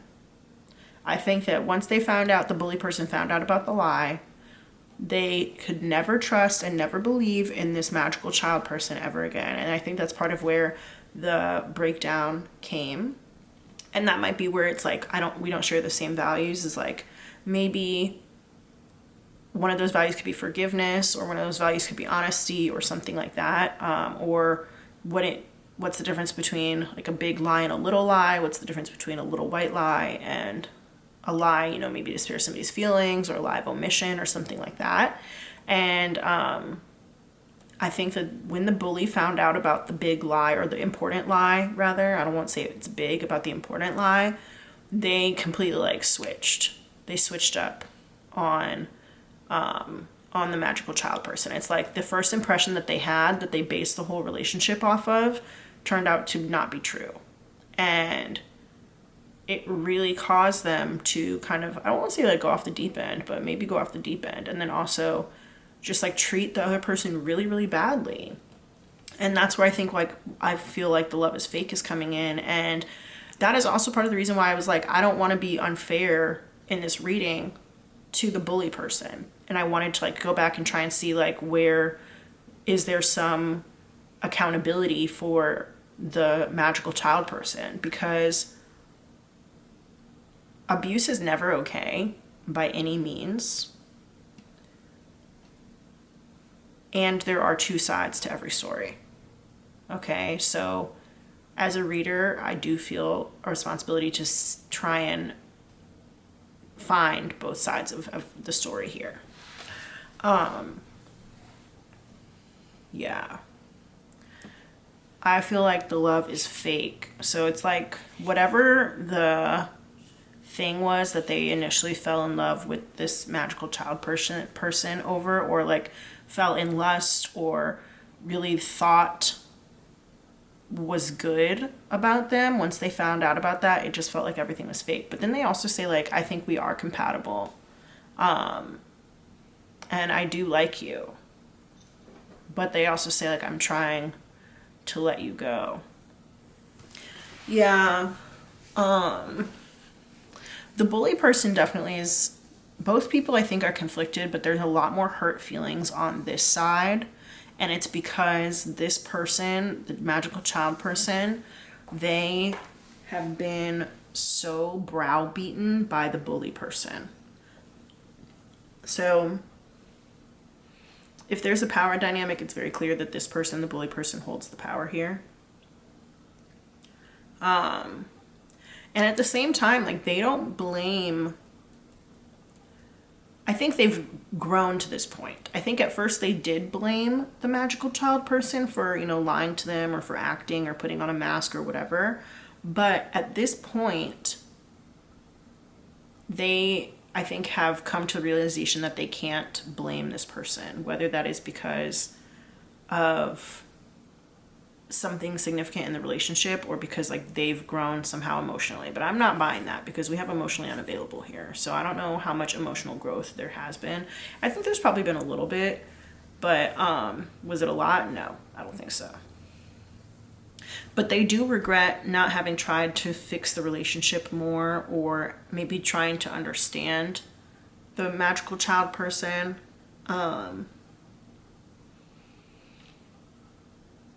But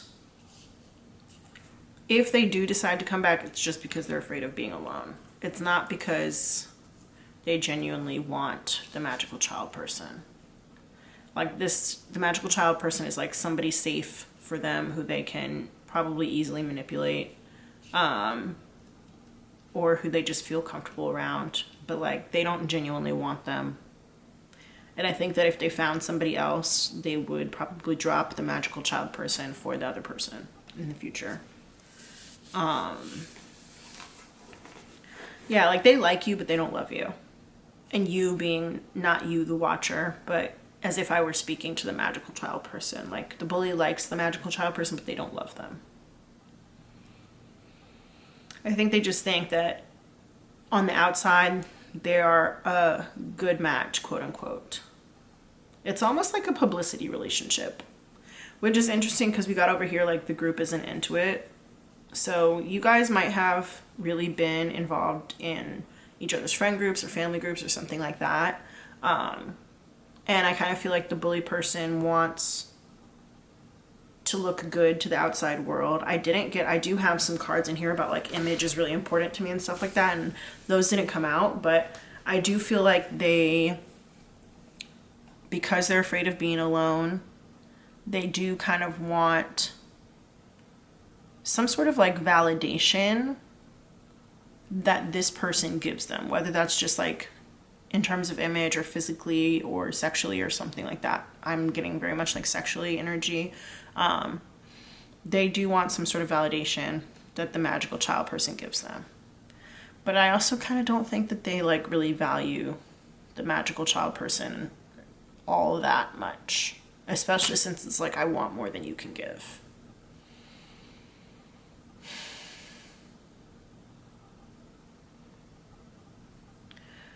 Is there anything else? Yeah, I do think the bully person regrets some of the moves that they made. And with I should have tried harder, I don't know if this is like they should have tried harder to keep the two of you guys together, or they should have tried harder to like keep their mouth shut and not be mean. They should have tried harder to be less of a bully, you know? Yeah. But again, I would not be surprised at all if the bully person reached out to the magical child person, because not only do we have this, but we have offers here too. And I plan to reach out to you soon, obviously. So, all right, guys, I'm going to go ahead and leave this reading here. Thank you so much for sticking with me. If you resonated with either side of this reading, please let me know which one you are, which one you resonated with, or if you resonated somehow with both. I would love to hear it, and I would love to hear more of the details of the situation, because, you know, I love the tea. Let's go ahead and spill the tea in the comments. But I just want to say I hope that nobody feels like judged by this reading. You know, it's a tarot reading on YouTube. But know that you do have the power to move forward and make better choices, whether you are the bully person or the magical child person, and that if you were to reach out to your community, I hope that they would reach back out to you as well. So there's not a need to feel alone. There are people out there who can help. All right, I love you, and I will see you guys in the next one. Don't forget to like and subscribe. Bye.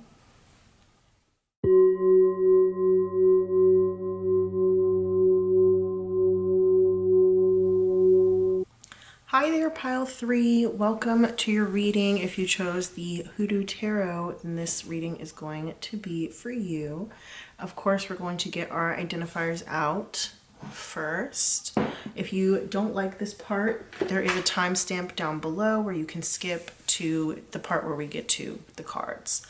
For those of you who do want the identifiers, these just help you to confirm that this is your reading. If you already know the Hoodoo Tarot, you like the Hoodoo Tarot, you just felt drawn to the Hoodoo Tarot, that can be confirmation enough. You don't necessarily need these, but some people just like extra confirmation, so I want to give that to them. The way that these work is the slips that come out of these bowls, whatever's on them, at least one thing should be familiar to you somehow. It could have shown up in your life recently, even if it was just in passing, or it could have been significant to you at some point in the past. So for example, let's say that it is a song, maybe it was a song that you heard as in somebody's car as they were driving by the other day, or it could have been a song that you used to love, you know, way back when, or whatever, right? So any of those things, however you want to apply. And since this also is a reading concerning another person, since these are channeled messages from somebody on your mind, it could have been significant to that person. So like, let's say that the song that comes out is the person you're thinking of's favorite song, or you last heard it when you were with them, or something like that, right? So yeah. All right, let's see. Spirit, for Pile 3, the people who chose the Hoodoo Tarot, we're getting channeled messages for them. Who's in this pile? Who are my Pile 3 people? While I'm doing this, you can go ahead and hit the like button, give me a thumbs up, and subscribe so you can be more connected. Spirit, who is in Pile 3 who chose the Hoodoo Tarot for this channeled messages reading? Who are my Pile 3 people? Is there anybody else in Pile 3? Anybody else in Pile 3? All right. No? Okay, cool. All right, let's see. Here we have Barney Stinson. He's a character from How I Met Your Mother, played by Neil Patrick Harris. He's also recently been on How I Met Your Father too, actually, that new version of the show starring Hilary Duff. Honeybee by The Head and the Heart. Honeybee, could you imagine where our lives would lead? We got Footloose by Kenny Loggins. That's a song. It's also like the theme song for a movie called Footloose, about a town where dancing is forbidden. Romance novel. Maybe you really like romance novels. Maybe you read one recently, or, you know, saw somebody reading one recently. I don't know. I Don't Want to Wait by Paula Cole. Here's another theme song. So that was a theme song for a movie. This is a theme song for a show. And the show was Dawson's Creek. I don't want to wait for our lives to be over. All right, Taste by Tyga featuring Offset. Lil Sebastian, that is a mini horse from Parks and Recreation. Parks and Rec, the TV show. Blackberries. Okay, those are fruits, but that also reminds me of like the phone. The BlackBerry telephone, cell phone. The number 10, so that could be the month of October, and it's actually currently October while I'm filming this. This is a timeless reading, but that could be 10th Street. You could live on the 10th floor. Your apartment number could be 10. You could have 10 people in like your immediate family. Stuff like that. You could be seeing 10, 10. 10 could be your favorite number. I don't know. We're Going to Be Friends by the White Stripes. I can tell that we are gonna be friends. Hide your kids, hide your wife. That is a quote from Antoine Dodson when he was like, they're coming through your windows. Hide your kids, hide your wife. Okay. Angela Bassett, fabulous actress. Privacy, important. So you could have like upped your privacy game recently. You might have like changed some of your passwords, or you might have been talking just in general about privacy recently. Something like that. Elliot Page, fabulous actor. Diamond, and that could be like the gemstone. It could be engagement. We also have Diamond from Love is Blind season 1. The season 5 reunion just came out as I am filming this. Again, this is a timeless reading, but I literally just watched Love is Blind season 5 reunion like 5 minutes ago. Bali. Okay, cool. Ballet slippers, that could be like literal dance slippers, which would be interesting because I talked about how dancing was forbidden in Footloose. But ballet slippers is also a nail polish color by OPI. It's like a very pale pink. And then last but not least, we have Return of the Mac by Mark Morrison. Okay guys, Return of the Mac once again. All right, I'm gonna go ahead and write these down in my tarot journal, and then we will get into the reading. Alrighty, pile 3. So we're gonna do kind of like a person A, person B format. We're gonna have person A over here, person B is gonna be over here. We'll get them identified by some archetype cards here, and then we're gonna get into some more specifics about the relationship, and then we'll do the channeled messages.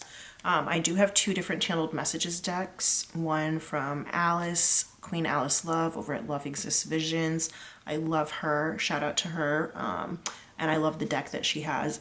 But I also made my own deck, and it is very different, and I actually ended up only using my own deck for pile 2, but I used both decks for pile 1, so I guess we'll see what happens here in pile 3. All right, Spirit, we're getting archetypes for pile 3 and the person who they're asking about. We want to know, who are these people? So we're going to get 1 card to represent pile 3 and 1 card to represent their person. Let's do that. Okay. Part of me like wants to shuffle this again because it was like a weird cut. All right, I'm gonna shuffle it one more time. Sorry, guys.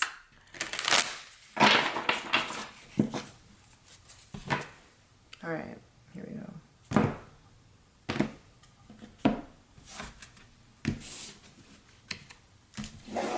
All right, so we've got Lover. Ooh, that makes me think of that Taylor Swift song. slash, I guess, album. And then the other person is shapeshifter. Oh, okay, interesting. Alrighty then.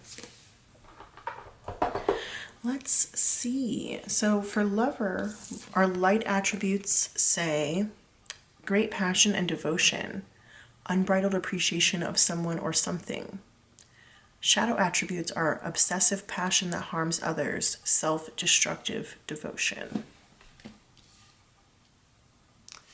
All right, and then we have shapeshifter here. Light attributes are skill at navigating through different levels of consciousness, ability to see the potential in everything. Shadow attribute is projecting any image that serves your personal agenda in the moment. All right, I think we've all known some shapeshifters in our lives. Alrighty, let's get this Truths deck out. This is a deck that I got from Etsy. And we're going to get 2 cards from this deck for each side, so 4 cards total. We'll do the Lover's cards first, and then we'll get the Shapeshifter's cards. So the Lover, let's describe this relationship from the Lover's point of view.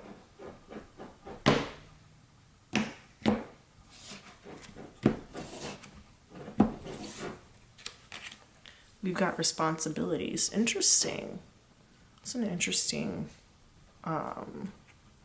image as well. And then we have triggered. Ooh. All right, let's get some insight into this relationship from the shapeshifter's point of view and their perspective on the relationship as well. Okay. Yeah.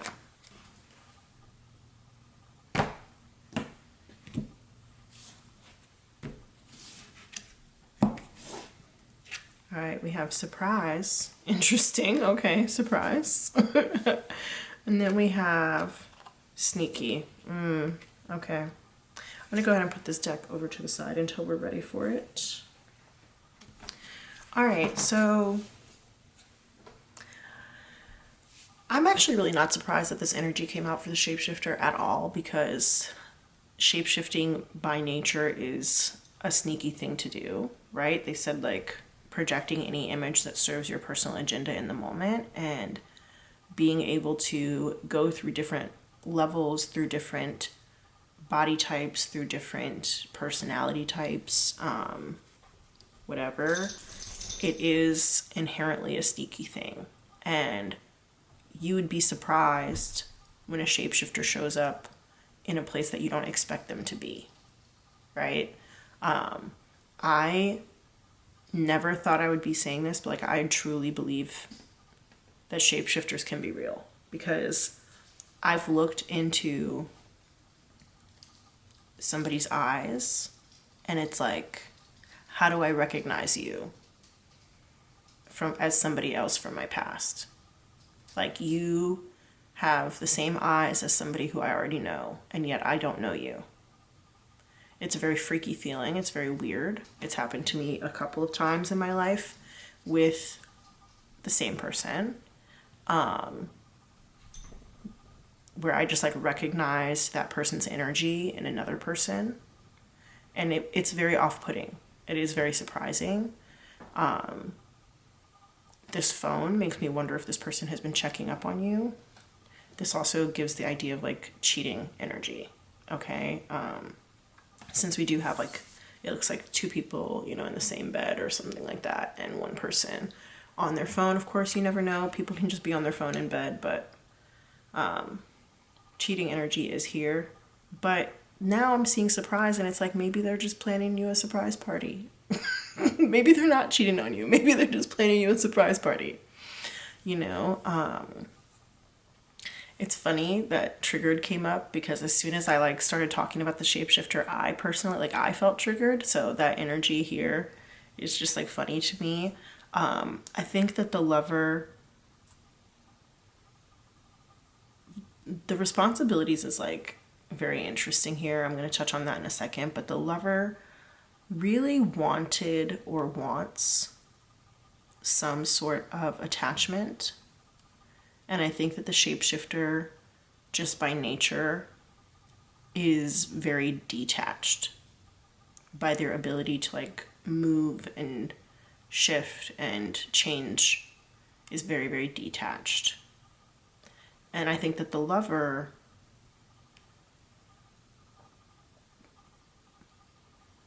felt really responsible for the success or the failure of this relationship. And it could sometimes feel very full and other times feel very empty. Could make them feel sometimes full and sometimes empty. So both the relationship and its reflection on the person could feel that way. I think that the lover person may have been very committed, especially when you do think about like the military. You know, you sign like a multi-year commitment to get into the military. And I think the lover person could have been very committed, potentially very early on. Especially with triggered here, it makes me think of like a hairpin trigger, like very quick to pull the trigger. Not in like a dangerous way, but very quick to jump all in, right?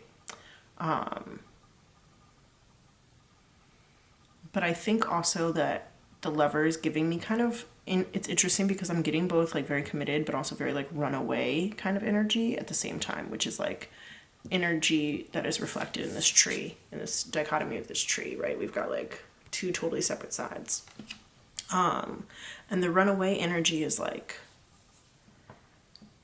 responsibilities trigger me and I want to run away from them. So it could be that running away is as a result of their interactions with the shapeshifter, or it could just be that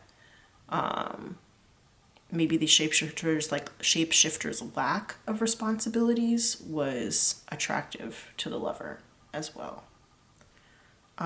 It's very clear to me that the lover had a dream and a desire, and I think that the shapeshifter was like more focused probably on themselves. So we'll see how that pans out. I do want to get the tarot cards to get some more information about the relationship itself. This could be a committed romantic relationship. It could have been like friends with benefits. It could have been a crush. But I do think this is probably like a romantic or semi-romantic relationship. All right, Spirit, pile 3. Can you tell me about pile 3's relationship with the person they're asking about? Tell me about pile 3's relationship with the person they're asking about. So something doesn't want to come forward because that card just flipped over and then it flipped back. Let's be honest here. So this could be a lot of secrets, especially with the sneaky here. Okay. We've got 10 of coins here in reverse. 7 of coins in reverse. 8 of knives or swords here in reverse. So lots of reversals already very early on. This is getting over insecurities. Not being willing to wait anymore. This could be negative family bond here, but it could also just be both of these together, like not willing to invest in the long term. And especially if like the lover here with responsibilities and like the whole military thing, like not willing to invest in the long term is definitely like a deal breaker. Let's see, what else is here? This is the Temperance card. It says Father Sims. What is more context of this relationship? This is like almost like an idea of fate or peace. What's the context of this relationship between the lover and the shapeshifter? 8 of coins in the reverse. Not willing to put in the work or too much hard work. What's more? Is there more context to this? Relationship between pile 3 and the person they're asking about. What's the context? Okay, thank you. Daughter of Sticks. That's like a wandering eye. Sexual attraction. I told you, I felt like some sort of, if it's not cheating, if you guys are like not officially together, definitely it's just like this person has interest in other people. Aunt Caroline, that's the Wheel of Fortune. Anything else? Okay. This here, I'm going to scoot these over. The Wheel of Fortune at the end, for some reason, is making me think that, like, things could turn out okay. And also, so we have two major arcana cards here, the Temperance card and this Wheel of Fortune card here. And those are like the big things happening in this relationship. Temperance can definitely speak of like mixing, melding, peace, but it can also speak about fate.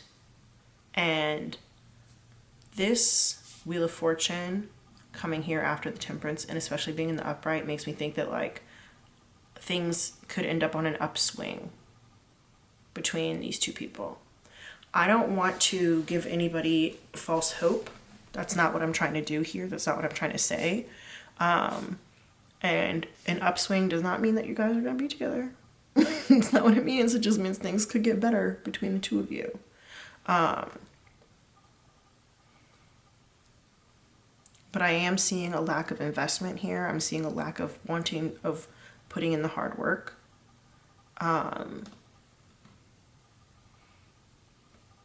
And some of that hard work could be to get over self-esteem issues, to get over insecurity issues, especially if somebody does have a wandering eye here with the Daughter of Sticks. I think also some of the hard work is to become braver, to learn how to stick up for yourself, learn how to fight, learn how to go after what you want boldly and unapologetically, okay? One of these people may be manifesting the other one. Like the water being poured into a glass is like a method of manifestation in some ways.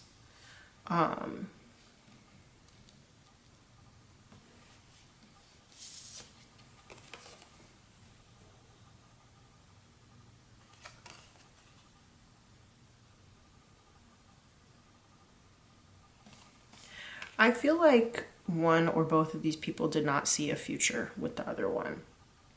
It could be that one person wanted a family and the other person didn't, especially since we have responsibilities here.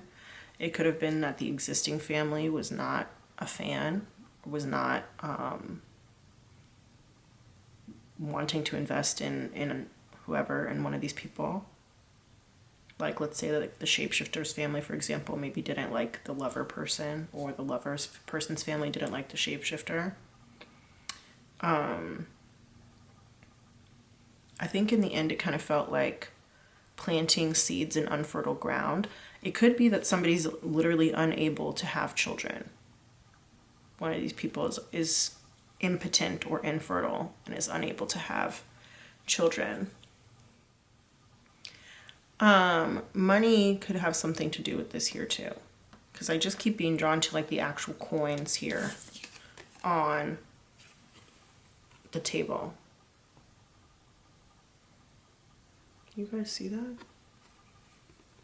Sorry, hold on.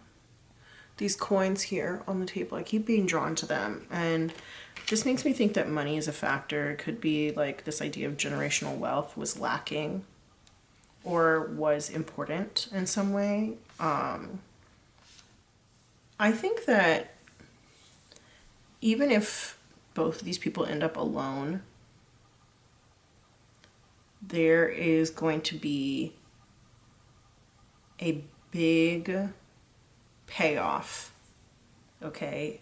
And I don't know if it's like, I don't understand why this message is coming out in regards to this relationship, because I don't think it's necessarily as a result of this relationship, but I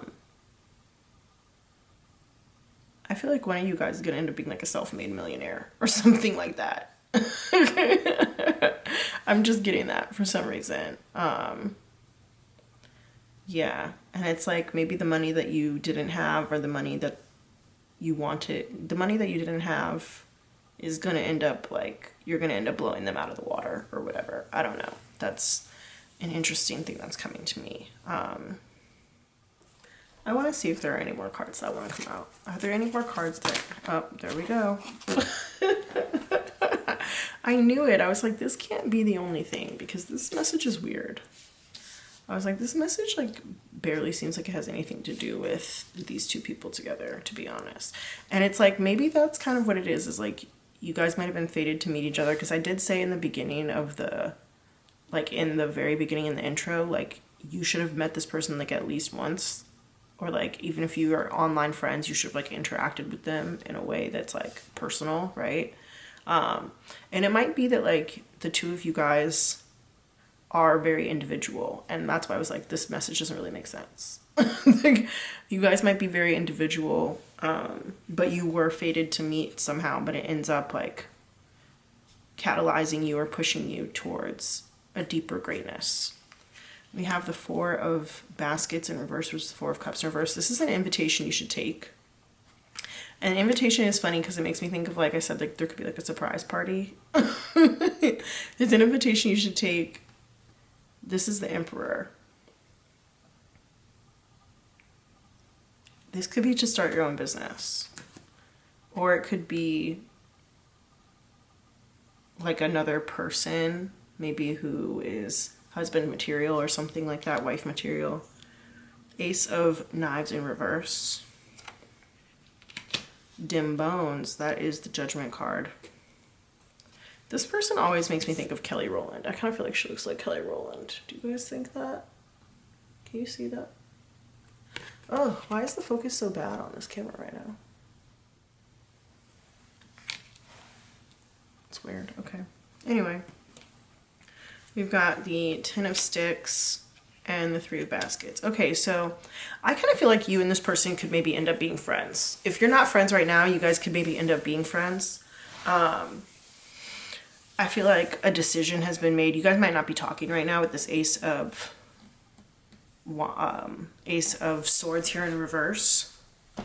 But sorry for shaking the camera.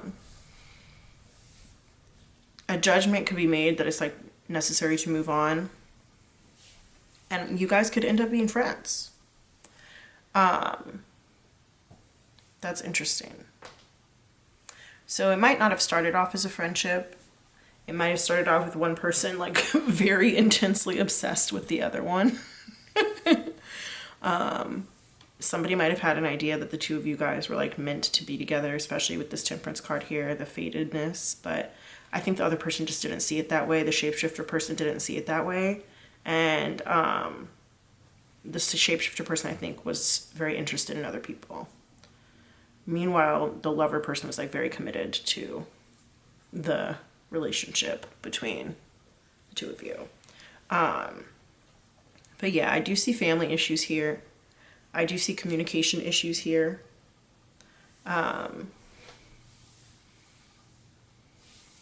This could definitely inspire you to like get on your own shit is what I'm hearing or what I'm seeing, especially with this the Emperor here. It just makes me think about starting a business, especially since like I was so focused on the coins earlier. It makes me think about like you doing, not you, but the lover person, I guess, like getting their money up. The shapeshifter person is very detached, I think, from those kinds of things. Not to say that money's not important to them, but they just may not have to hustle for it or deal with it or something like that. It might not be like, because they're so detached, I think that they just see things in another way. And if they do like genuinely have the ability to quote unquote shapeshift, whether that is just like change their personality, you know, depending on what room they're in, or code switch or whatever, or if it is like actual shapeshifting where they can turn into a different person. I'm not discounting it. Then, you know, do they really need money? I don't know. Maybe they're just really good at getting other people to give them what they want or need, you know? But I do think that this situation has been a burden. Even if there is a friendship, it makes me wonder if it would be a burden, because we do have this Ten of Sticks here, but with the Three of Cups, Three of Baskets being at the end, it makes me kind of think it would be more joyful. Somebody might make a decision to move, and I don't know if that's going to be closer to the other person or if it's away from the other person. It might be closer, because in this card here, Can you see this, guys?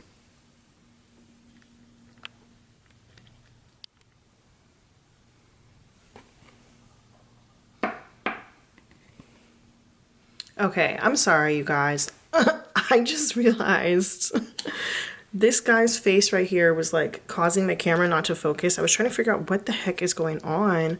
Why won't it focus on any of these things? And it could be part of a message too, is that this relationship caused one or both of you guys to lose focus.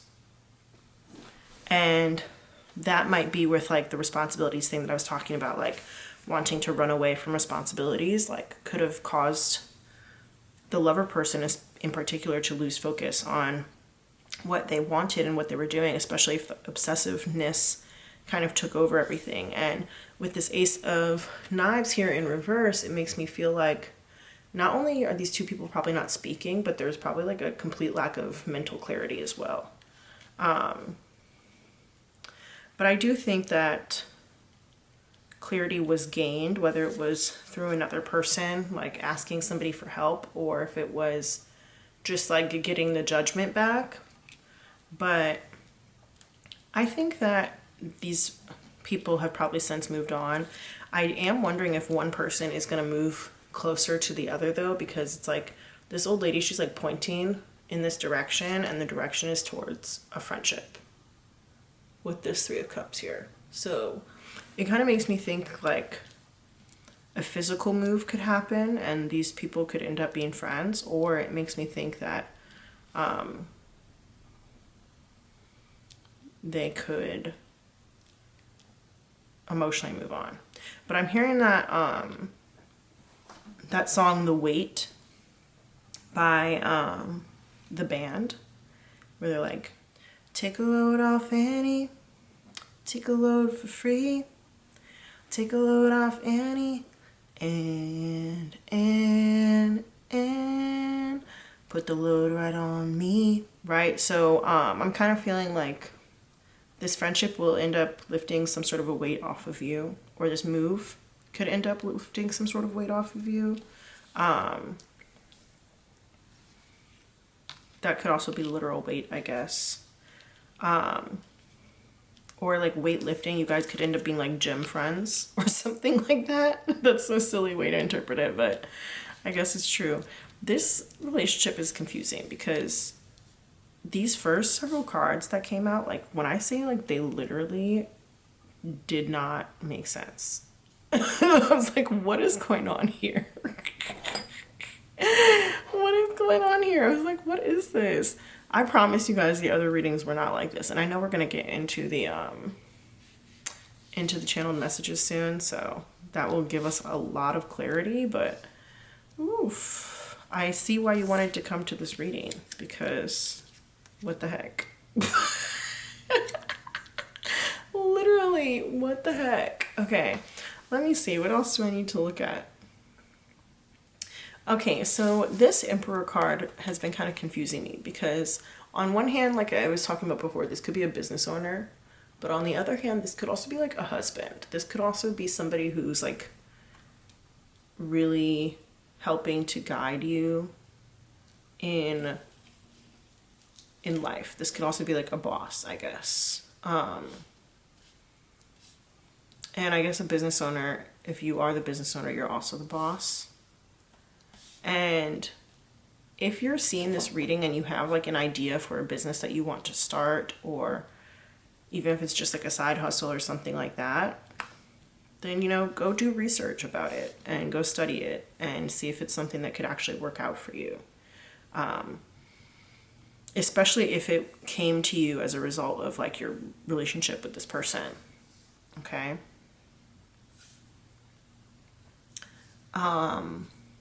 Some of you guys could end up married to this person if you're not already. I do not want to give anybody false hope. Like I said, do not like go away from this reading and be like, they said we might get married. And like, that's the one thing that you take away from this. Do not do that. I beg of you. And I'm sorry, I don't mean to laugh. I just feel like it's just, it's just, there's so much else to be said, especially if you are the lover person and you already had that like idea that you and this person, the shapeshifter, were meant to be together. Like, I can definitely see you like latching on to that and running with it, and I'm telling you, don't. Okay. I think with this card here, the Knight of Wands, you need to learn how to put your interests first and be like more out for yourself. Okay. Put yourself first. But also to understand like how to be brave and how to do what's right. And I think that with both of these swords cards here, the Eight of Swords and the Ace of Swords, which they call knives in here, there was just like a lack of communication, and I think a lot of it was due to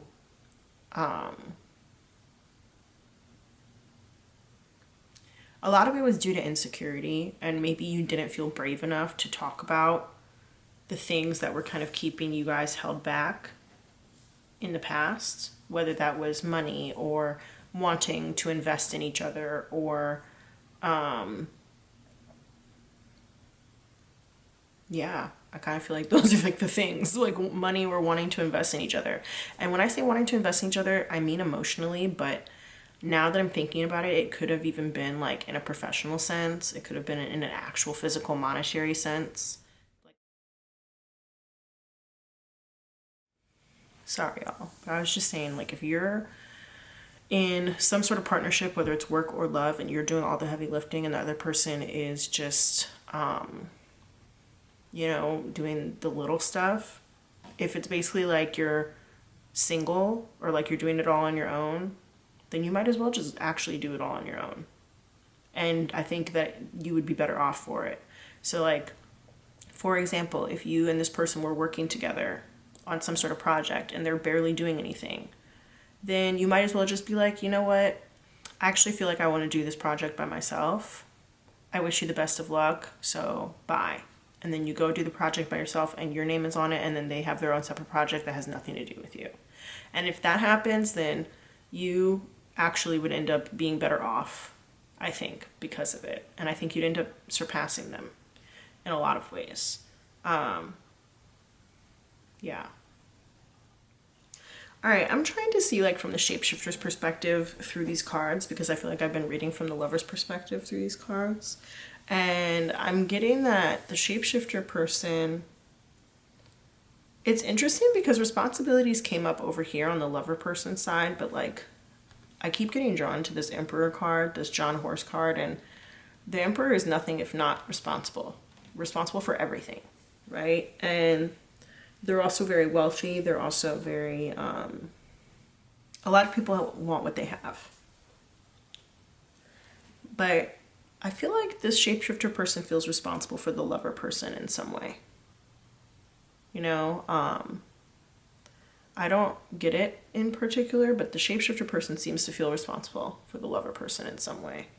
And I think that they really like them, actually. Like, I'm getting the energy that the shapeshifter person actually really does like the lover person. I don't understand why the sneaky is here. I guess it's like I'm seeing the sneaky surprise in like a brighter light now for some reason, even though I did say that there was like wandering eyes at first. Maybe that was like at first. Maybe it was like earlier in the connection. And now it's something to do with like they want to plan some sort of surprise to surprise the lover person.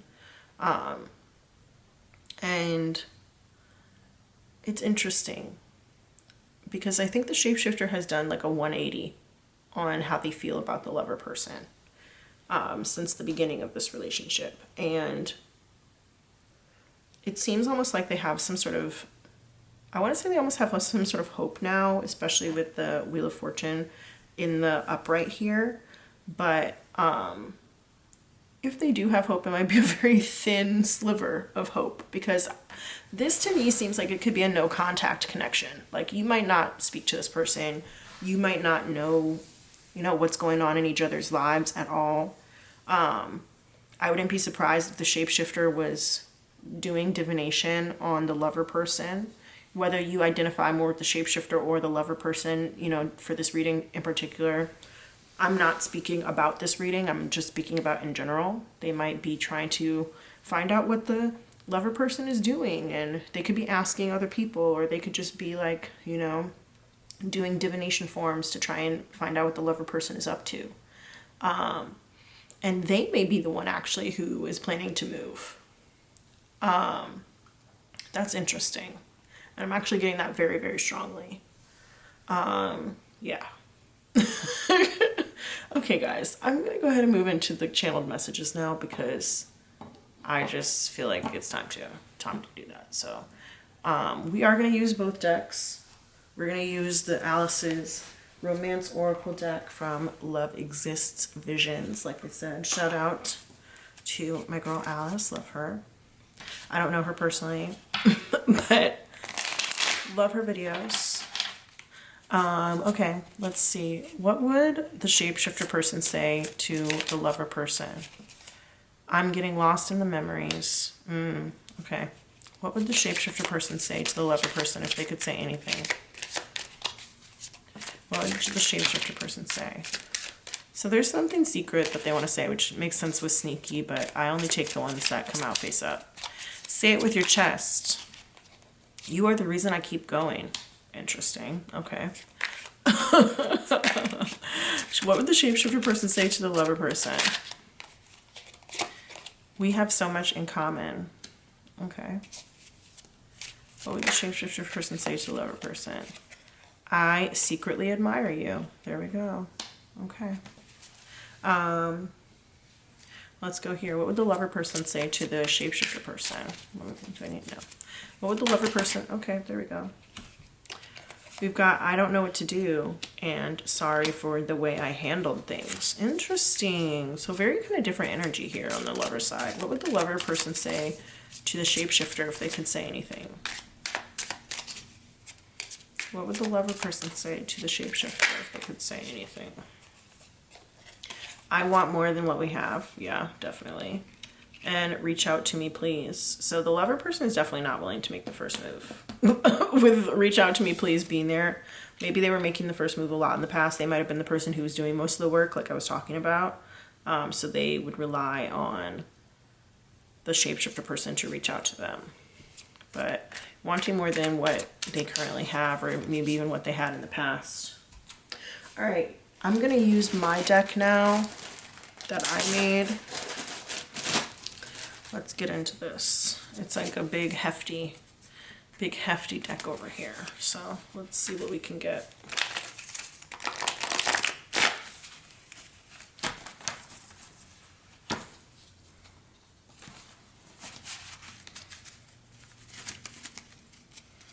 I'm gonna do it in two different piles here. Okay.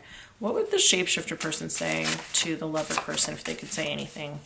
What would the shapeshifter person say to the lover person if they could say anything? Here we go. I don't know anyone else like you. I wanted to say, oh, that's sweet, but it's like if that's true, why didn't you, you know, recognize that from the beginning? Because like I said, the shapeshifter person seems like they've done a complete 180 on how they feel about the lover person. And, you know, I guess some things take time, you know, that's fine. All right. We have, I'm learning how to be more authentic. I don't think we share the same values. Interesting. How could you just stand by like that? My past is catching up with me. I regret what I did. All right, I'm gonna get a few more and then we'll get into some analysis. This is complicated. Whatever this is, the energy is like very complicated, honestly. You don't know how I really feel. Okay. So I did say like some secrets. Anything else that the shapeshifter would say to the lover person? All right, let's try this half of the deck. What would the shapeshifter say to the lover person if they could say anything? Okay. You got, I lied to you about something important, and I'm ready, are you? Okay, so I think that the shapeshifter person regrets how they treated the lover person in the past, especially considering, like I said, there's been some sort of complete 180 on how they feel. And because of that, like the lover person actually has no idea how the shapeshifter person genuinely feels. Because how they used to feel is just not even close to how they feel now. I think now they have a lot more appreciation for the lover person. Not only do we have like, I secretly admire you, but the past that these two people share is like very motivating for the shapeshifter person. And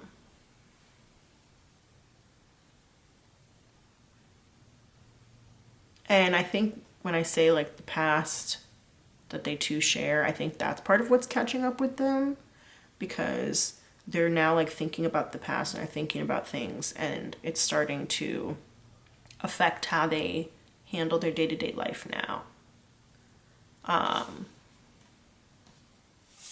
I wonder what they lied about. I'm learning how to be more authentic. Maybe they lied about like something to do with their personality. I think they regret it though. I'm interested in this one. We don't share I don't think we share the same values. And that could be like values around money.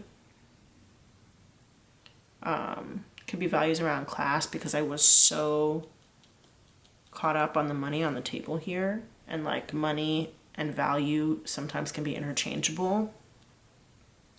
So it could be like you may not share the same values around that.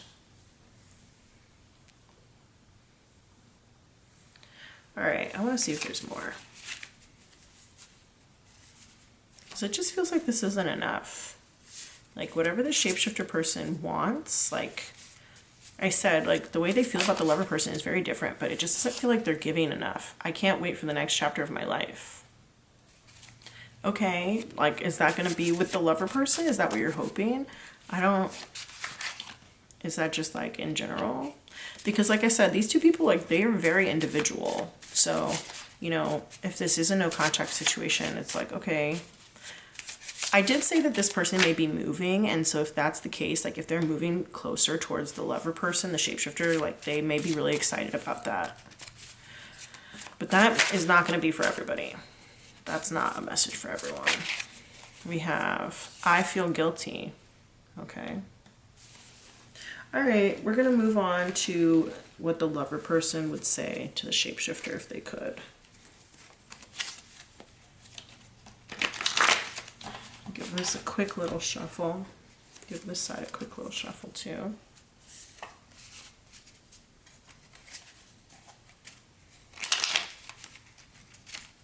That was bad. Let me try this again.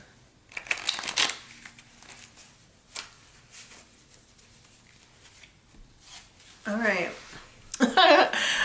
I just got, what is that song? Is it called like Bagels or something? By Megan Thee Stallion. She's like, real, me please. N-word. I don't want to say it on camera. Let me go look it up and see if that's the right, and then you guys can go look up the lyrics yourself.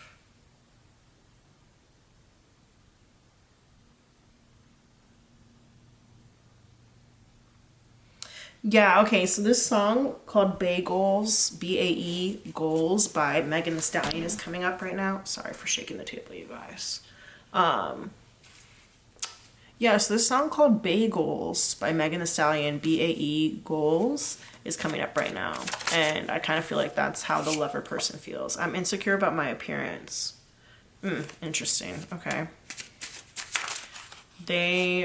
Like I said, there's insecurities here, so it could be like they don't think that they look good enough for the shapeshifter person, or because the shapeshifter person was attracted to other people and like had a wandering eye, it made the lover person feel like they weren't attractive enough. What would the lover person say to the shapeshifter if they could say anything? We've got a few things that came out. Okay. And then I think it was like over here. I'll find it in a second. All right, we got, it was a different time then. They might be over it. The the lover person is like, I think I'm over it. I feel indebted to you. Interesting.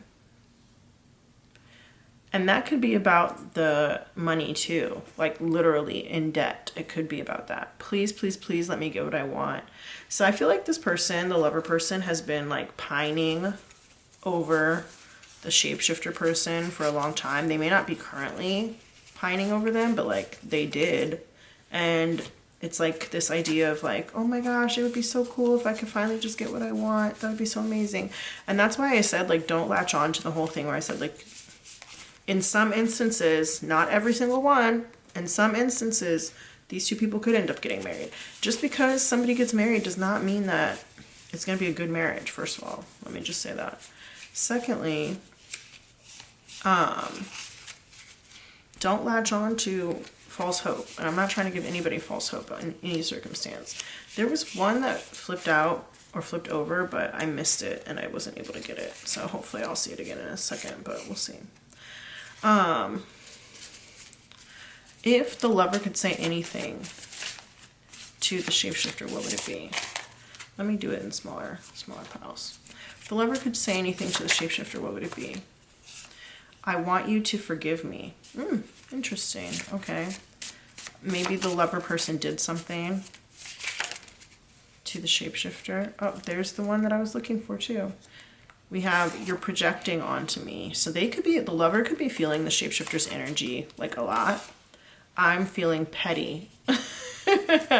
So yeah, if the shapeshifter came back into the lover's life, the lover might like be on some petty shit, to be honest. They might be like, especially if this person rejected them in the past, or like I said, had wandering eye or cheated on them or whatever, they would definitely do some petty stuff.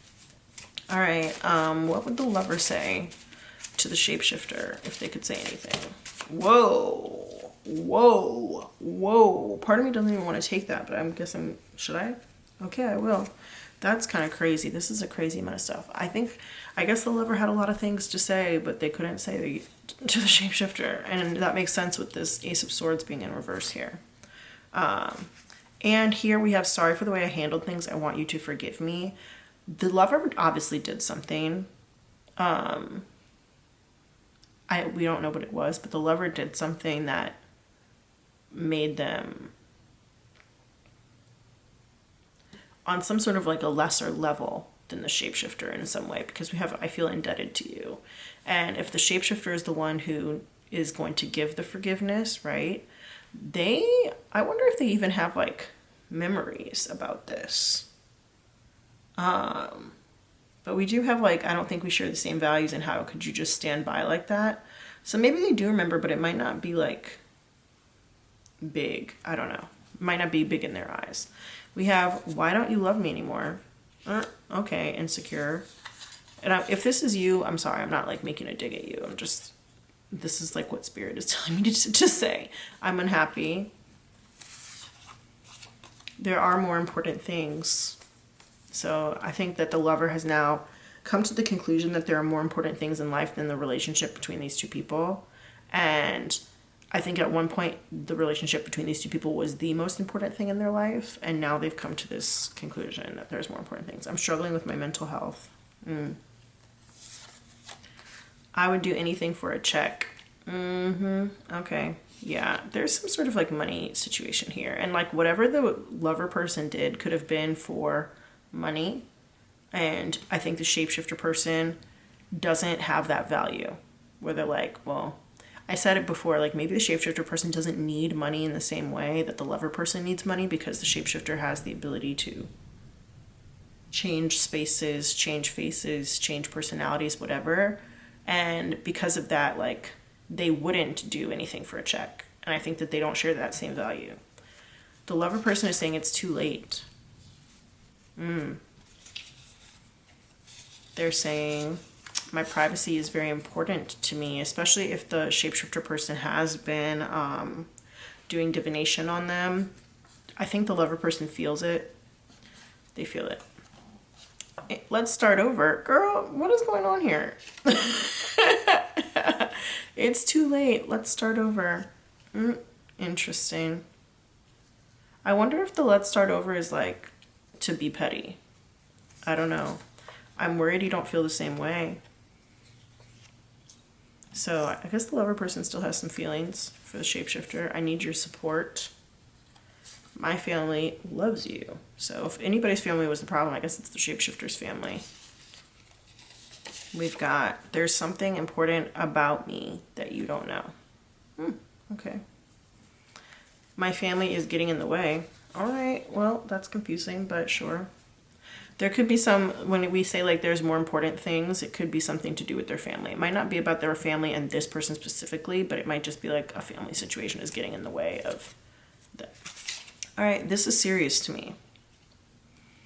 So this person, the lover, their feelings are all over the place. And I think it's because they were so committed to the shapeshifter at one point and probably didn't get what they wanted in return. And so now they're struggling with it because they have this like deep desire from the past, but then they have this present desire to have nothing to do with them. Like presently, I think that the lover actually doesn't want anything to do with the shapeshifter, but there is like this deep desire from the past that keeps coming up, and I don't know what to do.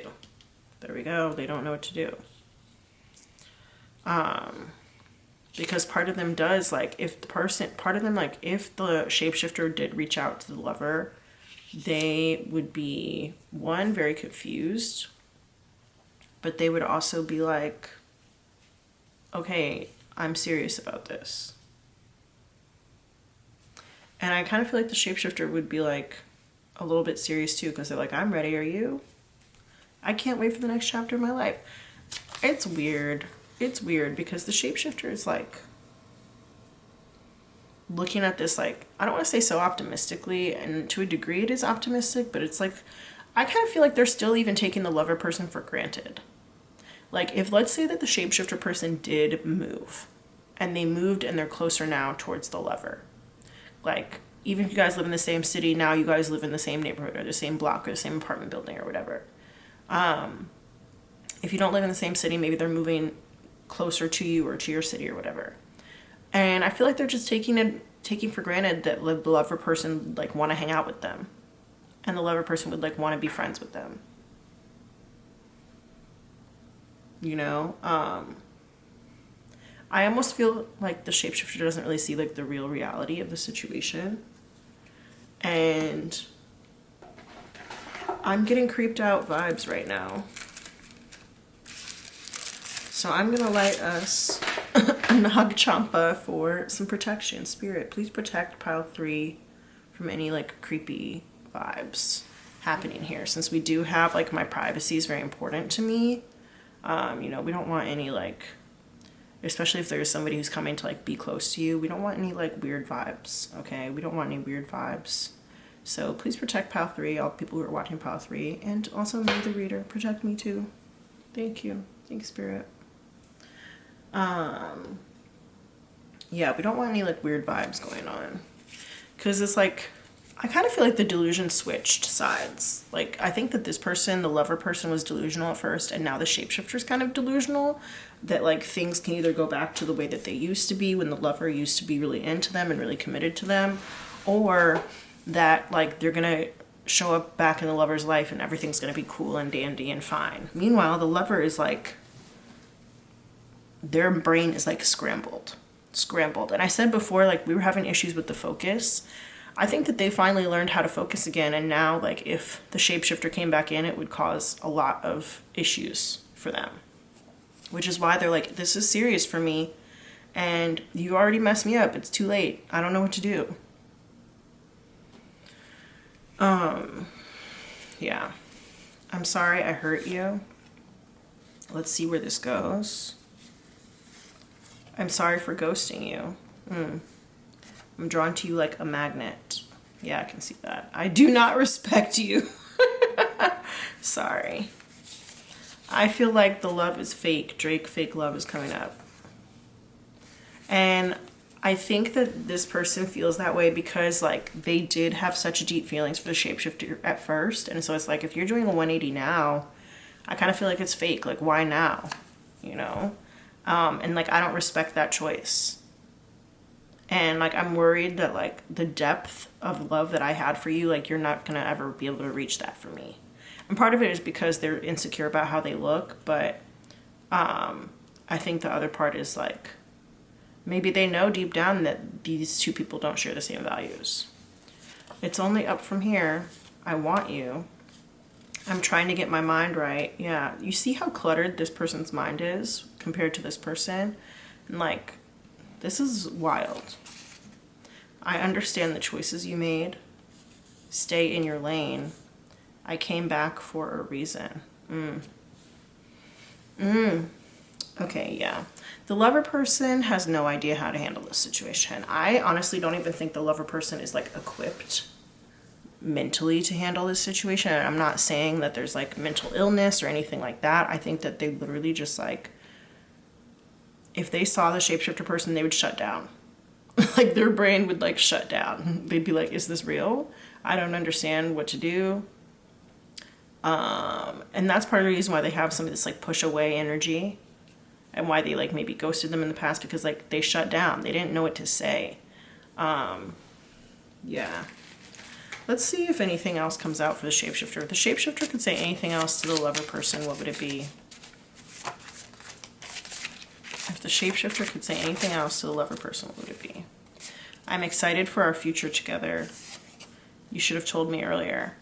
Okay, yeah. So I got into this before with the you should have told me earlier. It was that like there might have been a situation where one person didn't tell the other person how they felt.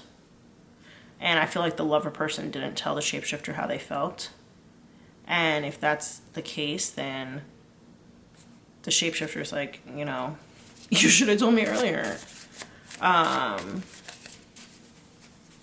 Is there anything else? There we go. Your presence makes me smile. I like the way you think. So the shapeshifter is very attracted to the lover's brain and how being around the lover makes them feel. There's nothing here yet about physical appearance. I don't know if that's going to come through. I'm unable to come forward right now. And you wasted my time. Interesting. Okay. I don't know if anything like about the physical appearance of the lover is going to come through, because there is something in the cards that was talking about like having a wandering eye, right?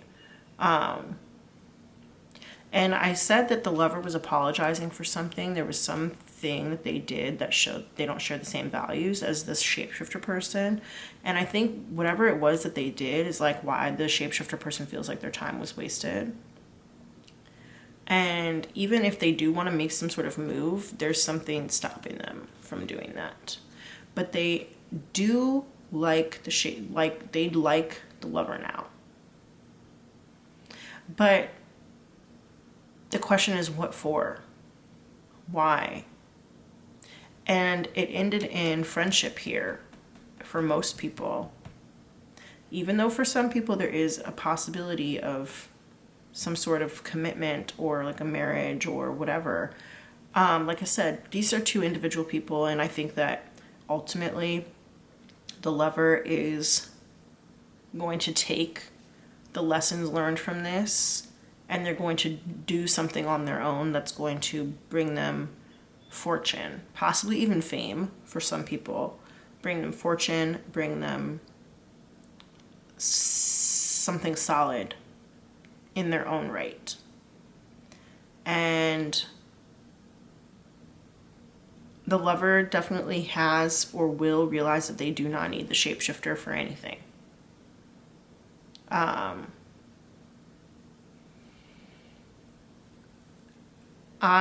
am inclined to believe that the mess that's going on over here is too overwhelming. And I said before that there's a burden here with this Ten of Wands. There's a burden in this relationship, and they've realized through not talking to this person, they've come to the judgment that this is a burden. And I'm of that opinion as well, that this relationship is a burden, especially on the mind of the lover person, because if it even said on the card like obsessive thinking. you see just how much is going on over here. Like, it's, I want to say it's bad, but like, it's not good. You know, there's just too much. There's just too much. And part of me wants to ask, like, does it even matter if the shapeshifter person likes the lover person now, finally, after all this time? Does it even matter? I don't think so, because there's been some stuff where they said, like, it's too late. There are more important things, right? It's only up from here, may not even have to do with the relationship. It may be about this person and themselves, right?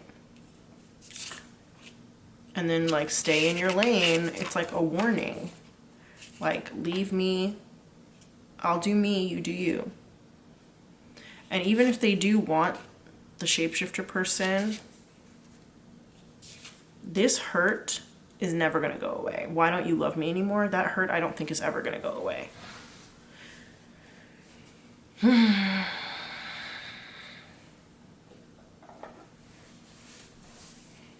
This is painful, but it's like an old pain.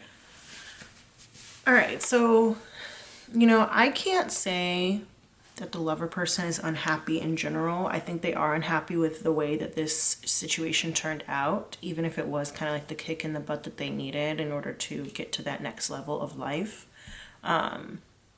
Which is, I think, why they feel indebted to this person, because they recognize that this person did do something for them in terms of helping them to, like, recognize the level up, which is like, it's only up from here. But I also am getting from, like, Drake Fake Love, right? He's like, I've been down so long, it looks like up to me. Like, that's what this person did, the shapeshifter. That's what they did to the lover person. It was a situation that kept them down. Whether this person was doing it intentionally or not, I kind of feel like it was probably unintentional with the shapeshifter. But the shapeshifter, having not been fully attracted enough to the lover person to commit to them, was very problematic for the lover. It was very problematic for them. And I think, in a sense, traumatic for them. And I think the shapeshifter sent a lot of mixed messages, even the way that they're sending mixed messages now. But it caused the lover person to have, like, mixed wiring in their brain. And so now that's where they're like, I'm struggling with mental health issues and stuff like that, because they're just not able to think consistently when it comes to the shapeshifter person. I personally, even though all of this is here, I don't believe that the lover person really wants very much to do with the shapeshifter person. If the shapeshifter person did reach out, right, like it said here, like, I want you to reach out to me, right? If the shapeshifter person did reach out, I think the lover person would give them a chance to see where it goes. But I think that they would draw boundaries, and they would have a reason, like a specific reason as to why they're letting the shapeshifter back into their life. It wouldn't be for the idea of, please, please, please let me get what I want. Let's, you know, be together forever. But it would be more of like a strategic goal. Okay. And it's interesting because in the slips, we got a slip for privacy. We also got a slip for, we're going to be friends by the White Stripes. So I think that the lover person is going to keep their cards much closer to their chest this time around. If the shapeshifter does come back into their life, then the lover person is not going to put everything out on the table. Yeah.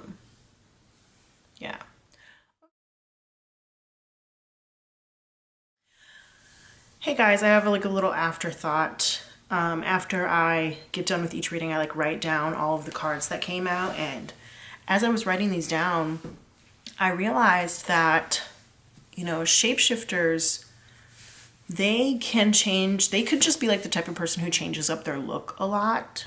And when I thought about that, it opened up a new way for me to think about this reading, because I also said that the person who I was originally talking about as the shapeshifter did like a 180 in terms of how they felt.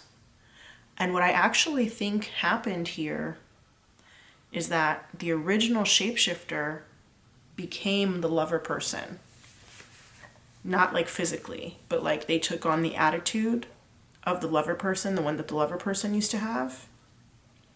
And the person who used to be the lover took on the attitude that the shapeshifter used to have. And so now it's like they've swapped places. They're both shapeshifters, they're both lovers, and they've swapped places. And the person who used to be the shapeshifter and is now the lover is the one who's asking the question, like, why don't you love me anymore? Because they know that the other person used to be in the lover energy and they're no longer in the lover energy. And they're wondering, why don't you love me anymore? And so all of these messages that came out, like part of the reason why they were so jumbled is because both of you live on both sides of the selenite. Both of you are both the shapeshifter and the lover. So if you want to go back and re-watch the parts where I drew the cards out, and if you want to watch them like from that perspective, you're absolutely more than welcome to. I was wondering about it because I was like, why would the shapeshifter say that the lover person wasted their time? Like, it doesn't make any sense, because if anything, the shapeshifter was the one wasting the lover's time. And that's when I realized they switched places. They switched places. And it's like, that's why we have stay in your lane here. But I said towards the end of what I thought was the end of the reading, like the lover, honestly, like this person, the person who I was referring to as the lover the whole time, I was like, they don't want anything to do with the shapeshifter. But if the shapeshifter did come back, then they would have some sort of like, they might be open to it and they'd have some sort of goal with it. And it was because they're drawn to each other like magnets. Magnets. The attraction is like there. But now that the former lover has become the current shapeshifter, that's why they feel like the former shapeshifter wasted their time. I hope that the way that I'm phrasing this is making sense. I hope you guys are understanding what I mean.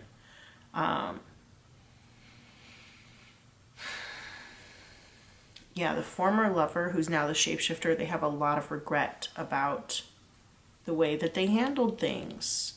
They have a lot of regret about it, just in general. And they're learning how to speak up for themselves, how to be more authentic, how to go after what it is that they want, because they've taken on this shapeshifter energy.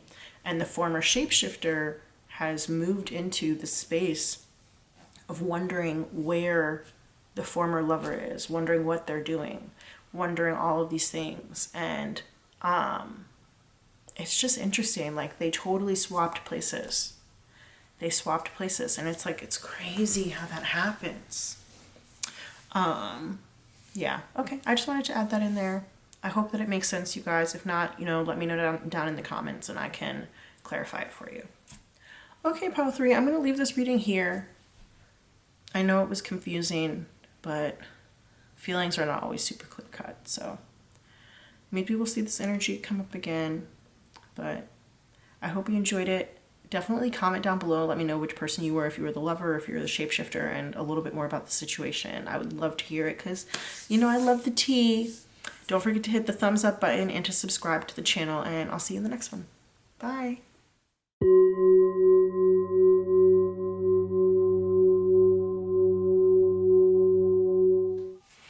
What's up, pile 4? Welcome to your reading today. Thank you so much for being here with me.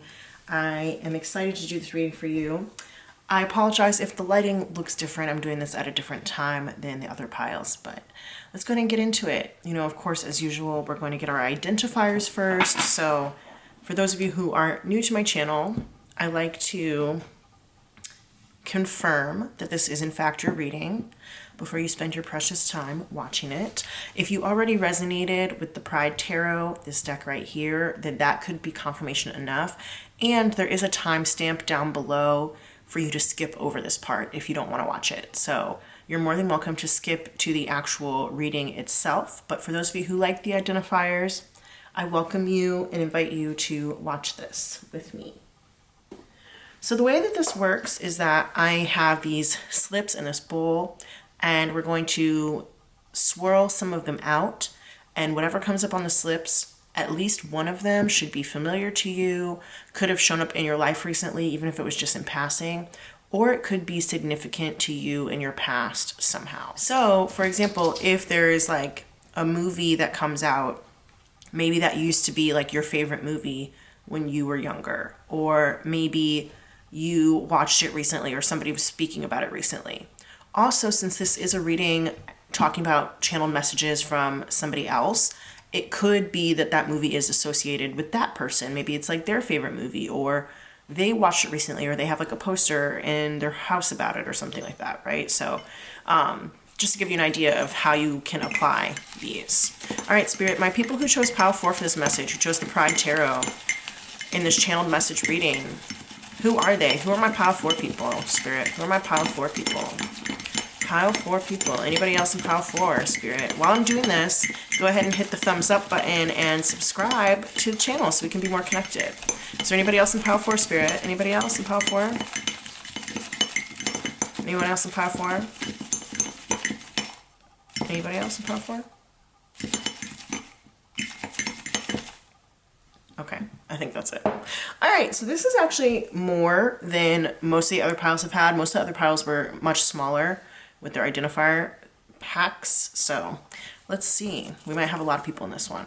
We got pranks or punked. So you might enjoy pranks. You might have like witnessed a prank recently. Punked is a TV show where celebrities get pranked. So you might have seen somebody just like talking about it if you didn't actually see it yourself. We've got Los Angeles, famous city of California. We've got Mia Thermopolis. That is the character that Anne Hathaway played in The Princess Diaries. She's also just the main character of the Princess Diaries books. The Princess of Genovia. Gimme Something Real by Ashford and Simpson. That's a song. Gimme something real. Okay, key tattoo. So you or your person may have a key tattoo. You might have recently seen somebody with a key tattoo, seen a picture of a key tattoo, something like that. We got Heart of Dixie. That's a TV show, and I have RB written up here in the corner. That stands for Rachel Bilson, but it also makes me think of like Arby's, like the fast food chain. We have here God Must Have Spent a Little More Time on You by NSYNC. That's a song. Lights by Journey, another song. What's this one? This one's so tiny. Wild Thornberries, that's a vintage Nickelodeon TV show, cartoon, about a family that like goes, the parents are like jungle researchers, and so the family's like always out in the jungle. Casino by Houndmouth, that's a song. Dealers and their bootlegs got me hooked on freebasing. Okay, Baskin Robbins. So that could be the ice cream place, but I also wrote that to be like Carol Baskin and then Tony Robbins. So Tony Robbins is like a financial guru, life coach person. Carol Baskin is from Tiger King fame. So you guys could have talked about either of those things as well as Baskin Robbins, the ice cream place. 12/12, that is a time, but it could also be a date. So like December 12th. You might be seeing 1212 around a lot. That could be like an address, I guess, as well. We have piano here. So maybe you have like a piano at your house. Maybe you play piano. Maybe the person you're asking about does. Or you might have like witnessed somebody playing live piano. I remember even one time, like I got a random TikTok scroll on my For You page where this girl was like, I just bought a new piano. And it was like, nobody had liked it. It was, you know, you could tell it was a very low views TikTok, and it was just like random, like why was this coming across my page? So it could be something like that even too. Las Vegas. Okay, so we got some kind of like West Coast energy here with Los Angeles and Las Vegas. Las Vegas, I just feel called to mention, means the gardens in Spanish. Sorry guys, that's my dog. He wants me to play with him. Yellow Jackets, that is a TV show on Showtime. It could also be like the actual insect Yellow Jackets, or it could be somebody has a yellow jacket. which is the first time I've ever included that idea in the slip. That's interesting. Airbnb, so maybe you guys like stayed in an Airbnb, maybe you have like a trip planned where you would stay at an Airbnb, maybe you like run an Airbnb or something like that. All right, up next we have edibles. If you know, you know. What's this one? Number 8. So that could be like the month of August. You could be getting like 8, 12, 128. If you combine these numbers together, you could have 8 people in your family. You could live on like 8th Street. You could live on the 8th floor. You could have apartment number 8 or something like that. 8 could be your lucky number. You might be seeing 888. We Used to Be Friends by the Dandy Warhols. That is the theme song to Veronica Mars, the TV show, which is more West Coast energy because that is set in San Diego. And then The Princess Diaries is set in, the movie is set in San Francisco. So there's like a lot of California energy. The books, however, of The Princess Diaries were set in New York. So there's a difference there. No Frauds by Nicki Minaj, Drake, and Lil Wayne. And last but not least, we have ATVs. Those are like those 4-wheelers that people go riding around in the jungle on. So we got some jungle energy here too with wild thornberries. Interesting. All right, so these are our identifiers. Like I said, there should be some sort of familiarity to you with them, whether it relates to you or to the person you're asking about. But if that served as confirmation for you, go ahead and let me know down in the comments which part of it confirmed that this was your reading. And I'll see you in the next part. All right, pile 4, let's get into it. So the way we're going to do this reading is we're going to have like a person A, person B format on opposite sides. We're actually going to get the tarot a little bit later. First, we're going to get into the dynamic between these two people. We're going to identify who the two people are, how you could be seen in this relationship, and then the person who you're asking for the channeled messages from, how they would be seen in this relationship. So let's get the first card to represent person A and the second card to represent person B in pile 4 who chose the Pride Tarot for the channeled message reading. Let's see.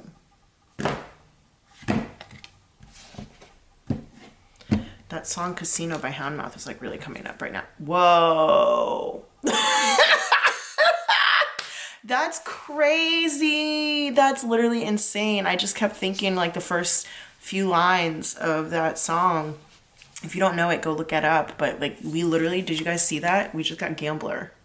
And I said Casino. That's literally insane. If you didn't watch the Identifiers, then this song called Casino by Houndmouth came out as one of the Identifiers. And it's just been like stuck in my head over the past couple of minutes.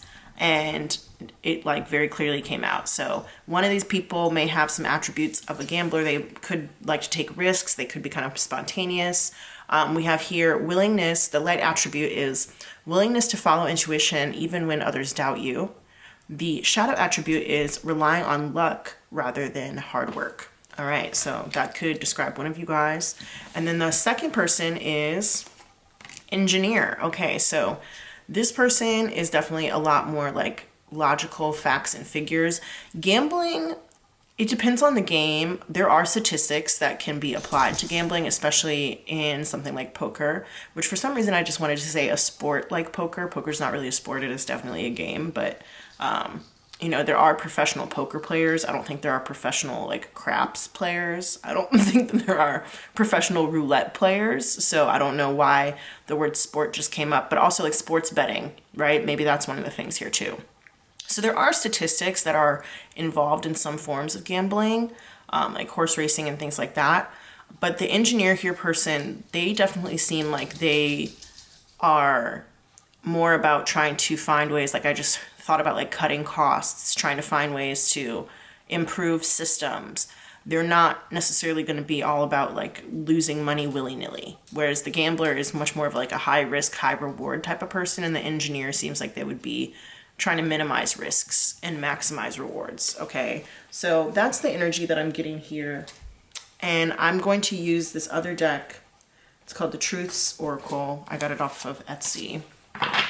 We're going to get this to get some more information into the dynamic of this relationship. So how each person represented feels about the other. So Gambler, how does the gambler person feel about this relationship and about the engineer? I'm just going to cut the deck, actually.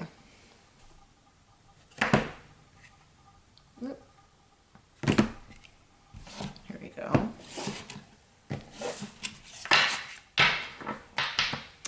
All right, we're going to take 2. We've got surprise, interesting. That card actually came out in pile number 3 for one of the people. And then we got dreams. Ooh, interesting. Okay. And then let's shuffle again for, is there another card that wants to come out? Okay, let's shuffle again for the engineer. How does the engineer see this relationship, and how do they see the gambler person? Okay, let's shuffle. No, let me shuffle one more time. Yeah, let's shuffle one more time.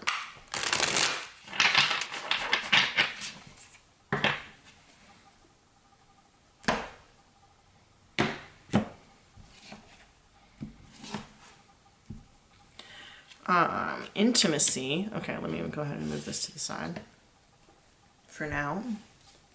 Intimacy and runner. Okay. So I feel like the gambler person has been very interested in the engineer. I think the engineer doesn't like the risk that the gambler likes or is ready to take, and so the engineer wants to run away from this connection. You guys may have had some sort of physical intimacy, possibly emotional intimacy. There could even be some sort of like astral projection going on. You guys could be seeing each other in your dreams. But the gambler definitely brings like this spark of life and excitement into the engineer's life. And I think that the engineer doesn't really like it that much.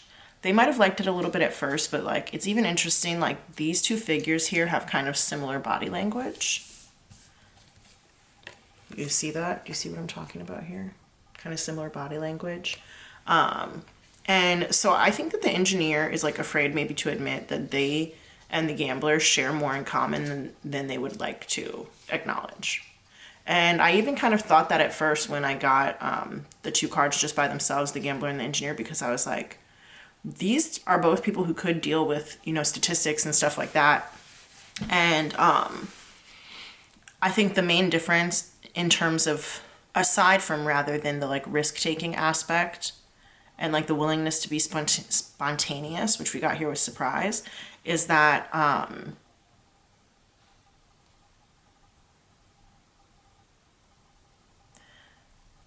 the engineer seems a lot less emotional than the gambler does. Like, gambling is a very visceral experience, and there are a lot of neurological chemicals associated with it, and of course like addiction can come about from gambling as well too. And the engineer just seems like they are too like level-headed for that. I didn't read this actually, I'm sorry. Engineer, light attributes: ability to give creative energy to a practical expression, talent for designing resolutions to common dilemmas. Talent for designing resolutions to common dilemmas. Shadow attribute: reliance on mechanistic solutions without regard for emotional consequences. There we go. So I think that the engineer might have, even possibly might have like ghosted the gambler person. That's possible.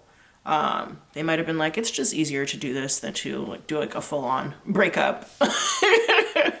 Sorry, I'm not laughing. It's not like I think ghosting is funny, because I know it can be very, very hurtful.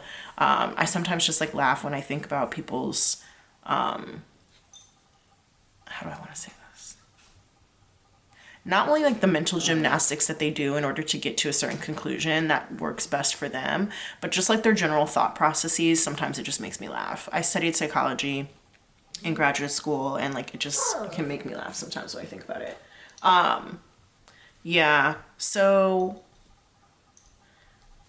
something else I'm noticing here is, and this is random, this might resonate for some people and not for others, and as always, take what resonates and leave the rest, but there's like not a lot of hair here in any of these pictures. Like this guy's bald, we're not seeing any hair on either of these people, and then this runner person, their hair is like cut very short. But we have hair here. She's got a lot of hair. This person's got a lot of hair too.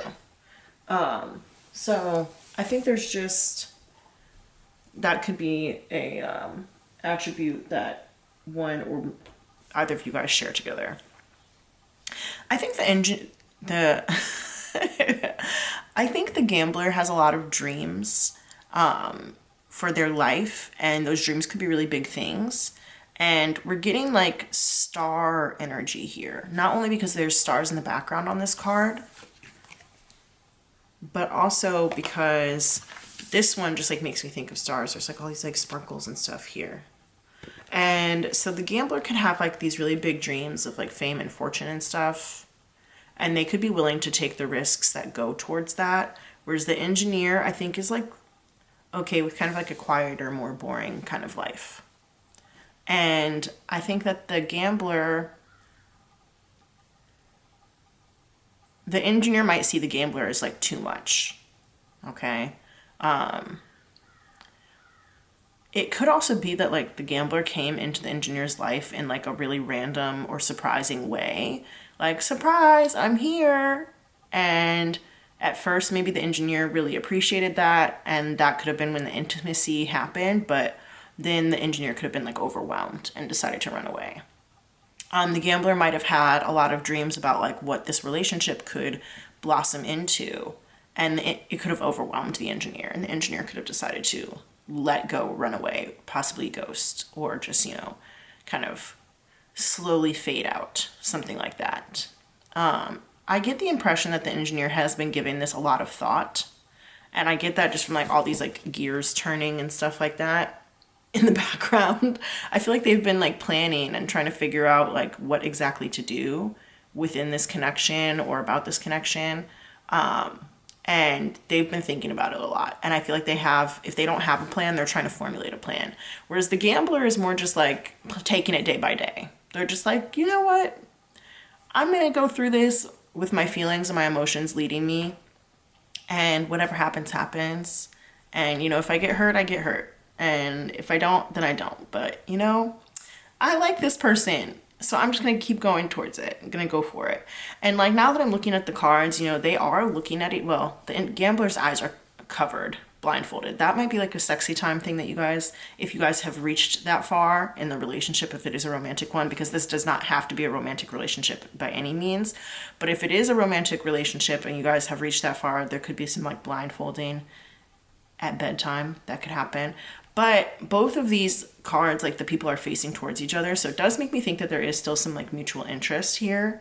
But the engineer, I definitely get like, obviously like they're a runner. They could actually also run like for exercise. They might be like very fit. Okay. So that is possibility. I just get the sense that the engineer is like very like buttoned up, blue collar. And when I say blue collar, I don't mean necessarily like working class, like trades, but I do mean like, I noticed when I was living in New York, I used to like work in Midtown, and there was always guys wearing blue button-ups everywhere.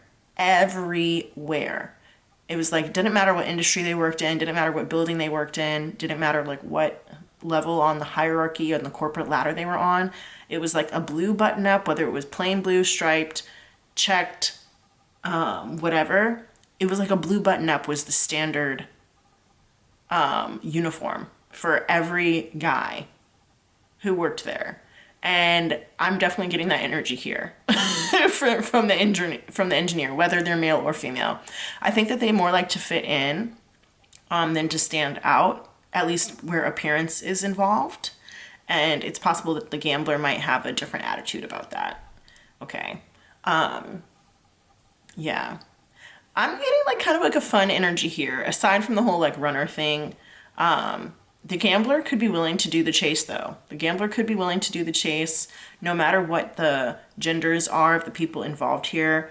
I could see that. And it might even be that the gambler is chasing without knowing that they're chasing.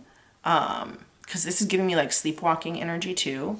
So they might be just like instinctively chasing the engineer, And if so, can't tell if the engineer is flattered or not. I think the engineer maybe doesn't like it. Do they like it? No, they might not have an opinion either way. I frankly do not think that the engineer sees this relationship going anywhere serious. But it could be that the gambler has given them an opportunity to open up a little bit more emotionally than they normally would to anybody else. So, yeah. All right, I think it's time for us to move on to the tarot. Let's get the tarot out and see a little bit more of the context of this relationship. Spirit, I would love to know more about the relationship between Pile 4 and their person. So the people who chose this Pile 4 with the Pride Tarot, can you tell me more about the relationship they have with their person that they're asking about?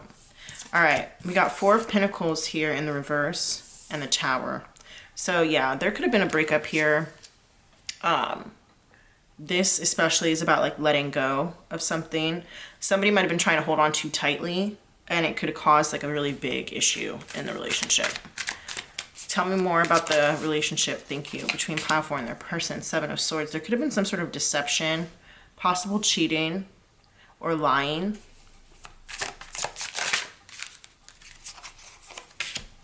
Four of Wands in reverse. This could have been, that makes me wonder if there's just like one date or something like that. Okay. Tell me about the relationship between Pile 4 and their person.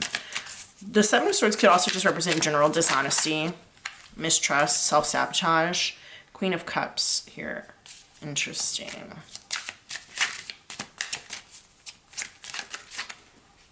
Okay, we got this card here, the Knight of Swords in reverse. All right, is there anything else that wants to come out? Okay. We got the Hanged Man. So yeah, this definitely is like on hiatus. There's not that much going on here. And one person, the Queen of Cups here, is ready to, I don't want to say fully invest, I guess, because ready to fully invest possibly. But they really are very nurturing. They're very nurturing, and I think that they really like the other person, but they're also not willing to put the other person like above themselves, which, as they should not. That's good. I think that's a healthy attitude to have. I think that one person here has a really healthy attitude towards love and towards self-love, while the other person is not only overly analytical, but also overly critical, and is also just like ready to run away at a moment's notice. Like at the first sign of trouble, ready to run away at a moment's notice.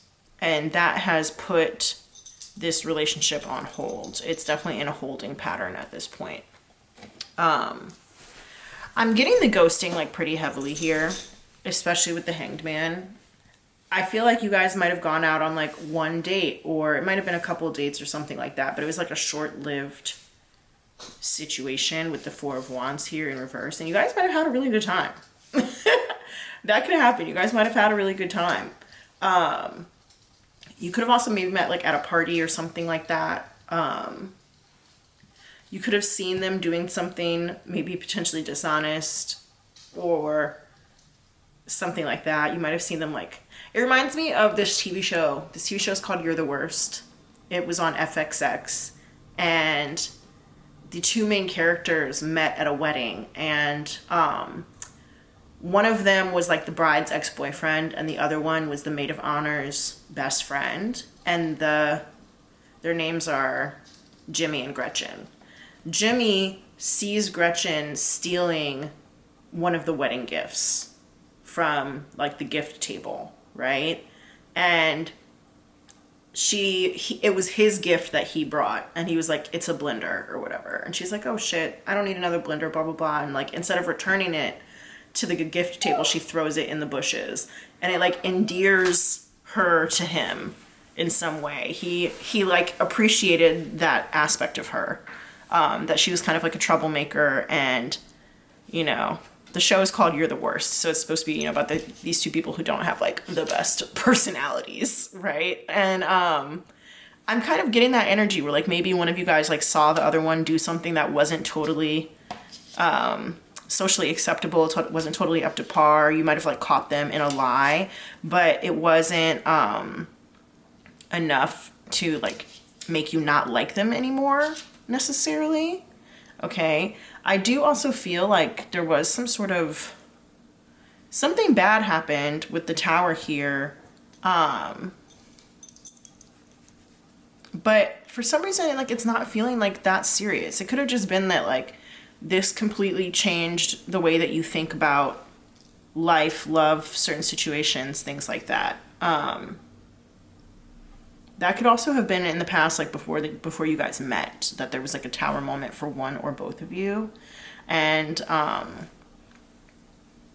whatever this Tower moment is, could have caused one or both of you guys to be very self-sabotaging, okay? Four of Pentacles in reverse makes me wonder if maybe one of you is bad with money. Like, maybe isn't unable to hold on to money, is bad at saving, lost their savings, something like that. Yeah. Okay, so Knight of Swords here in reverse is making me think that whoever was like ready to leave the situation, like wanted to hightail it out of there, and then also was like very judgmental. I'm getting that too. But their horse is like turned back towards this person, so I wouldn't be surprised if they did like double back around, whether that's happened already or happened in the past. They might have like doubled back around towards the very nurturing and caring person. The Queen of Cups is like very like mommy, safe energy. They're very beautiful. They're very nurturing. They've got like, you know, some psychic powers of emotion where they can like tell how people are feeling and they can nurture that. And so I wouldn't be surprised if the Knight of Swords maybe thought at first it was overwhelming to be loved, or to be to be the Queen of Cups person of interest, like the person who the Queen of Cups takes interest in. They might have found it too overwhelming to be that person, but I think something in them also liked it, and so they did kind of maybe turn back at one point. But then there was some sort of suspension happened in the relationship, which could have been the ghosting or like a no contact or low contact period for however long. And then I feel like this could be like pre-ghosting and this could be post-ghosting. Okay, that's how I'm going to say this. And like, not everybody in this pile necessarily got ghosted, but there's some sort of suspension, pre-suspension, post-suspension. And I'm feeling like post-suspension, one person is like doing pretty well for themselves, and they are, you know, very independent, they're comfortable, they're doing well. And the other person is, I don't want to say like a little bit, I guess a little bit lost. They are overbearing. They are manipulative. They're narcissistic, okay, with this King of Wands in the reverse. And they are putting themselves first, okay? And I'm thinking that this person and this person are the same because they're both in black and white. And then this person and this person are the same because they're both in color, okay? Yeah, so the King of Wands person, King of Wands / Knight of Swords person, they're not giving the best vibes. And I think that they're also possibly trying to force a position, whether that position is beneficial to them or not necessarily. Meanwhile, like, this Queen of Cups, Nine of Pentacles person is like literally just like vibing, doing their own thing. Just vibes, all around vibes, doing their own thing, enjoying life, okay? I almost think that this person, the King of Wands and Knight of Swords person, is like a little too preoccupied. And that's what I was talking about earlier, is like I can see like the wheels in their head turning, trying to figure out like what's going on, what to do. I feel like they're a little too preoccupied. Meanwhile, the Queen of Cups person, which I think is probably the gambler, is just like vibing out, living life, trying to figure out how they want to, you know, go about everything. And yeah, we got the Hermit here at the end, right here, and this is in reverse. And the Hermit can represent like a return to society. It can also represent like needing a mentor. it's not about going by yourself, but it's about finding somebody to go with you. Okay. I don't know that these two people are like meant to go together, because that is a card still about being alone.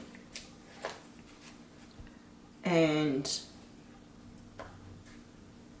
it's just not like the best, most positive outcome when it comes to a relationship. So let's clarify this Hermit card, please. Let me clarify the Hermit. We got the Messenger. Interesting. So that is a, that's like the Hierophant, which can be seen as marriage. Okay. Interesting. Interesting. It can also be seen as like patriarchal, which the King of Wands in reverse can also be like very much like an agent of the patriarchy too, like have maybe some negative ideas about women. And I think that if this Queen of Cups, Nine of Pentacles person is doing better than the Knight of Swords and King of Wands person, then they're going to hold some resentment about that. I wouldn't be surprised if this connection did come back around. Just because I feel like a lot of connections tend to, this could be a karmic situation, but I feel like the way that this is going, there's like a lot of like pontificating here, right? This person is here at this podium. I wouldn't be surprised if one person came back and like made like a big speech, a big speech about maybe why they, just the state of the relationship. And I was going to say like why they should be together, why you should forgive me, but I actually don't feel like either of those things are going to be included in the speech. I think it's just going to be the speech about the state of the relationship. And I find that so interesting because it's like not wanting to take accountability or to take ownership of either side's actions, or the person who's making the speech doesn't want to take accountability for their actions, but they still want to talk about it. They still want to have said their piece, okay? Whether or not they'll be listening to the other person's side is debatable. It's debatable, okay? I don't know. Oof. And I don't want, like, when I did say that the Hierophant can represent marriage, like, I don't want you guys to, like, glom onto that. Here we go. See, I just got the Three of Swords here in reverse. I think that it's about reversing heartbreak and maybe coming to terms with what happened in the relationship rather than trying to like get back together. So let's go ahead and get into these channeled messages, because I'm just curious now at this point of what is going to be said. Oh, there are some more tarot cards that want to come out actually. Let's see. What is it? What is it, Spirit, about this relationship? Here we go. We got the Six of Swords in reverse, Ace of Pentacles, and the Four of Swords in reverse. Okay, so this Six of Swords makes me think of either no plan or a bad plan, but an offer is going to come forward, okay? And I just heard like no chill with this Four of Swords in reverse, and then these two other cards came out as I was like shuffling in my lap. Let's see, sorry guys. We've got Judgment and Eight of Pentacles. Okay, so I think that somebody's gonna come forward trying to work on things, okay? There may not be a plan. There may be some sort of offer possibly to move, or like a new home, a new job, something like that. It's gonna pull one or both of you guys out of your comfort zone, okay, with this Four of Swords here in reverse. And there also could be some sort of potential illness or sickness that is not a message for everybody. But I feel like a conclusion has been reached in one or both people's minds, and that conclusion is that they want to work on it, or they want to try again, they want to perfect the way that you guys are doing this, okay? So this is very interesting. I want to say that this is Taurus energy here. This is Virgo.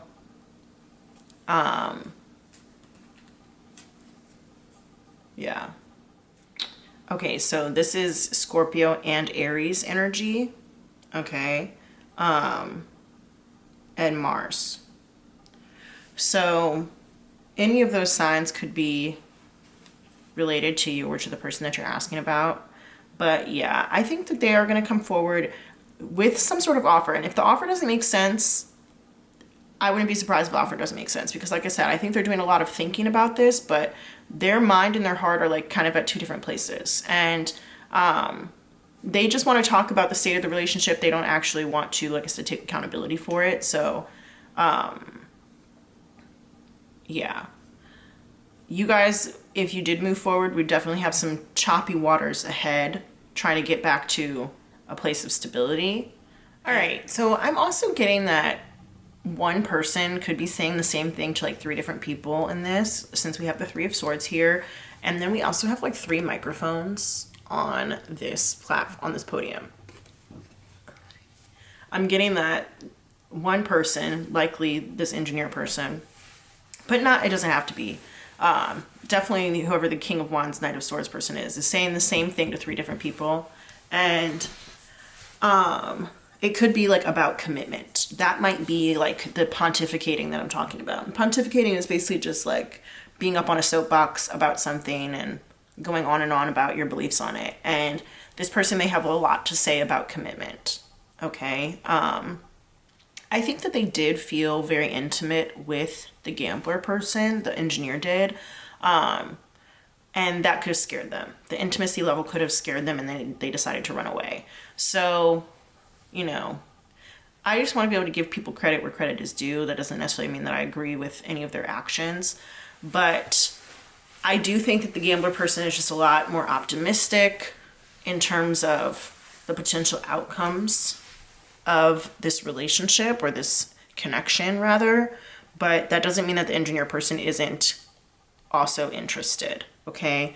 There's definitely been a lot that's happened here. There's been a lot of, I want to say, bad things that have happened, maybe some negativity. That song Bad Things by Jace Everett, which was the theme song to True Blood is Coming to Me. But, and it just kind of sound like the Casino song, like the Casino Houndmouth song. They do have similar vibes to them. But yeah, like I feel like there's been some bad stuff that's happened here, and there's been some distrust that has really broken down the foundation of this connection. So that's why it would take a lot of work to build it back up. And I don't know if both people are going to come to this decision that they want to do that. Yeah, I don't know about that. Like, this person here in this 8 of Pentacles is sweating, okay? They got like little beads of sweat falling off their face. So it would take a lot of hard work in order to bring this connection back around. But I think it would be on the part of the person, on the part of the engineer person probably, who was running away. So yeah. I haven't done this for any of the other piles, but I'm so curious. I just want to get a couple more cards here on the either side. So give me a couple more cards, Spirit, on the gambler's outlook on this situation. The gambler's outlook on how they see this relationship. There we go. Solitude, self-love. Like I said, they're just vibing. They're just vibing. They're like, okay, you left me alone, and I'm going to stay alone because I love myself, and I'm not going to let you sit here and make me feel like, you know, I'm not worthy of love, because I am worthy of love, and I love myself. And so even if they are a little sad that this person is running away from them, they are not about to let that take over. How else is the engineer feeling about this relationship? Give us an extra insight. How else is the engineer feeling about this relationship? There we go. Family. Ooh, whoa, interesting. So yeah, I think that that's part of the reason why like this keeps coming out, and this keeps coming to my oh sorry, I hope you guys could see that. I don't know if you guys could see that the whole time. This keeps coming to me is like this person actually really does see potentially like a family with this person who was like willing to take a risk and to do all that stuff. There also is like potentially a surprise pregnancy for some people. That's not going to apply to everybody, but it could apply to some people. Go ahead and just cover this up just in case. I'm not trying to get demonetized on YouTube for a dumb reason. Yeah, so I think that the engineer has done or will do the math and is kind of recognizing that this gambler person could be the person that they want to do all the things with, do life with, okay? And if that's the case, then they have a lot of work to do. you know, they have a lot of work to do. So yeah, let's get some channel messages. I'm going to put this right here to help separate the messages from one another so we don't get confused about who's who. And we're going to start off with Alice's Romance Oracle 1 and 2. Shout out to Queen Alice Love from Love Exists Visions here on YouTube. Love her. These cards are great. And then I have my own channeled messages that I'll be using as well. So let's see. If the Gambler, let's shuffle them first. And let's do from, should we do from the Gambler? We'll do the Engineer to the Gambler first, because I just am intrigued. If the Engineer could say anything to the Gambler, what would they say? If the Engineer could say anything to the Gambler right now, what would they say? We got, I am still healing. Yeah, we got that with the Three of Swords here in reverse. For some reason, I don't want to cover their face. I just feel like we need to see it. And the face is like very soft, you know. I think that this person could have very soft features if you know them. Could have very soft features if you know what they look like. What would what would the Engineer say to the Gambler if they could say anything? What would the Engineer say to the Gambler if they could say anything? There we go. We got, I love your body. I think you are hot. So yeah, the level of attraction is very high. With the King of Wands here in reverse, I feel like they could have like a possessive streak. And maybe they don't know what to do about that, or don't know what to do with their attraction to the Gambler person. What else would the Engineer say to, there we go. I am falling in love. Ooh, deep. Interesting. I do think that there were other people involved, whether the Gambler knew about it or not. I don't think these people were ever committed. And I say that because the Four of Wands here was in reverse. I don't think they were ever committed to each other. So like I said, it could have been like you met at a party or you've been on a couple of dates. But I don't think that there was ever any sort of commitment. And if for some of you guys there was or there is, then it could be that they were talking to other people. Okay. Yeah, we did have like that Seven of Swords here too. And like I said, there could have been two other people even involved. We got, I want to be more than friends. Okay. I don't know that you guys ever really were friends. I feel like there may have been always some sort of interest in the beginning, whether it was romantic or sexual or something like that. I've been thinking about you a lot. What did I say? I said that. Like, they've been thinking about this, trying to figure out where to go from here. I've been up all night thinking about you. Losing sleep. Your kindness has changed my life. Interesting. And yeah, we did get that the Gambler was here as this Queen of Cups here, and so they did show up as a very kind person, and I think that the Engineer was a lot more, like I said, critical, analytical, very like quick moving, didn't have a lot of emotions, like it says, without regard for emotional consequences. And maybe the Gambler person has shown them how kindness can really be a good tool. I heard something about you. Interesting. So maybe they've been asking around about you, and wow, you are beautiful. So the Engineer person is extremely attracted to the Gambler person. There's no question about that. All right, we're going to go into the second deck and see if there's any messages from here. All right, what would the Engineer say to the Gambler person if they could say anything else? Is there anything else they would say to the Gambler person from here? No, okay. I'm going to put both of these decks together, and then we'll get some from the Gambler to the Engineer.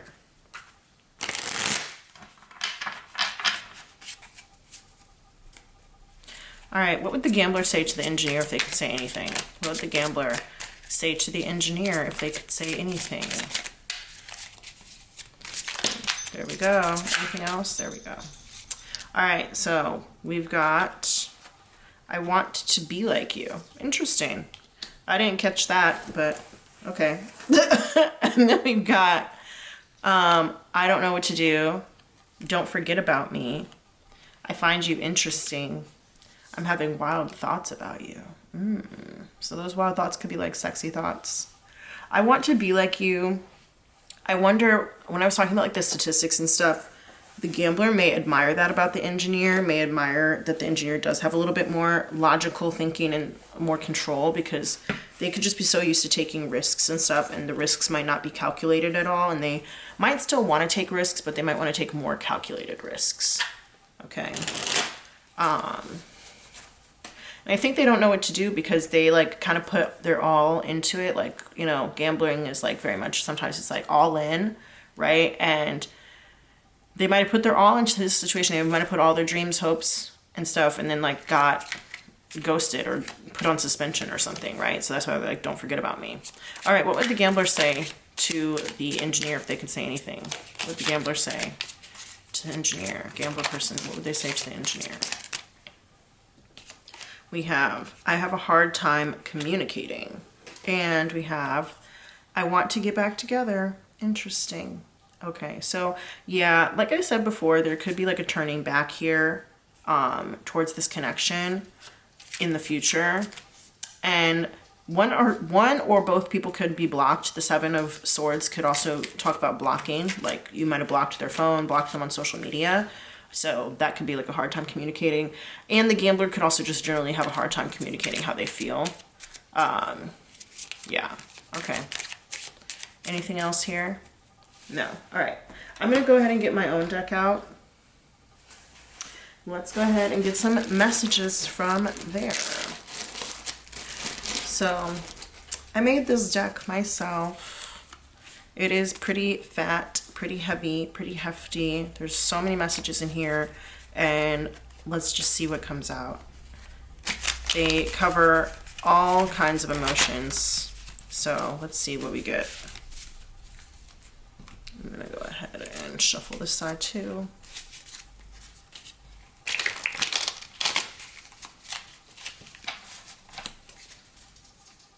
All right, let's see. Which should I start with? Okay, if the engineer could say anything to the gambler, what would they say? If the engineer could say anything to the gambler. There's some things that they don't want to say, I think, but that they're thinking about, but they just don't want to say. Anything else? We got, our bond is so special to me. And we got, I'm sorry I disappointed you. Yeah. I do think some of the trust was probably broken here. We did get the Tower and we got the Seven of Swords. So some of the trust was probably broken here.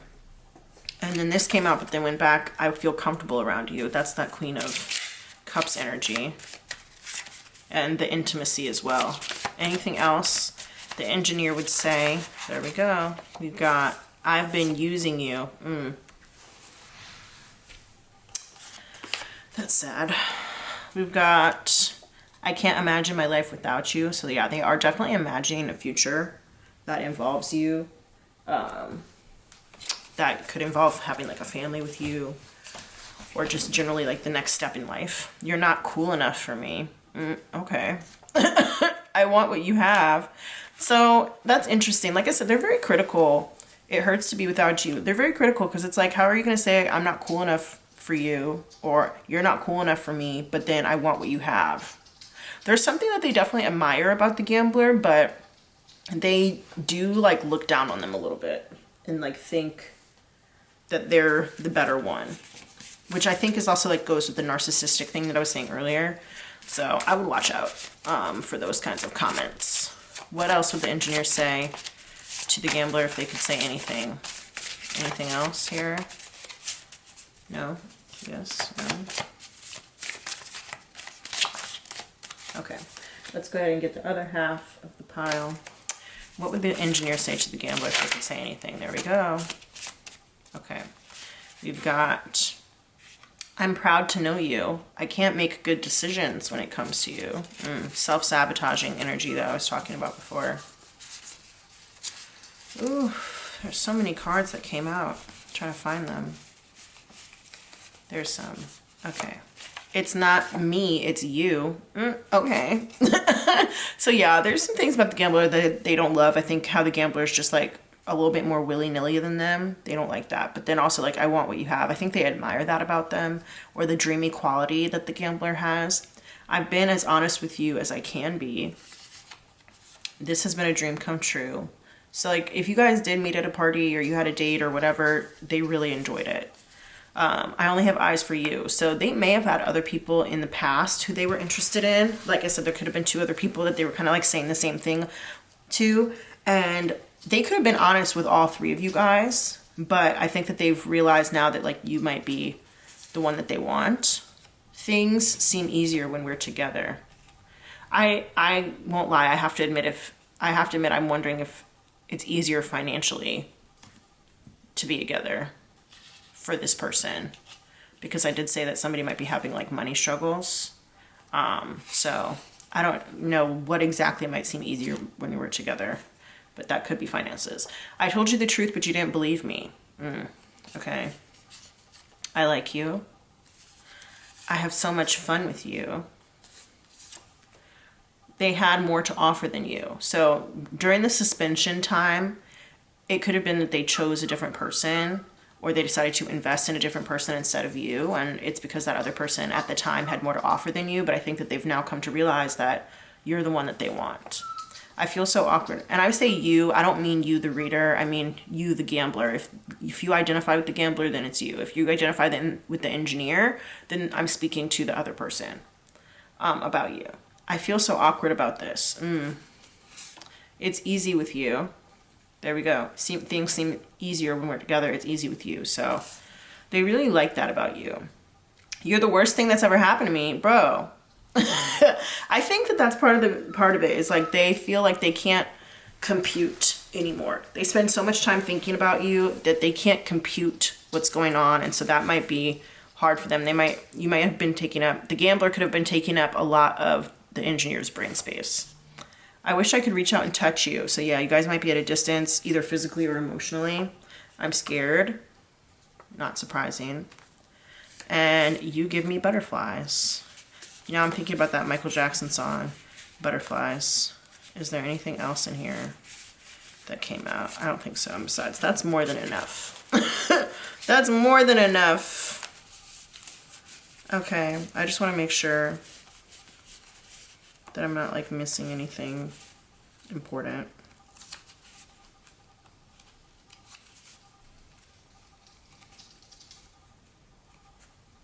Okay. Now, let's get to the gambler. If the gambler could say anything to the engineer, what would the gambler say to the engineer?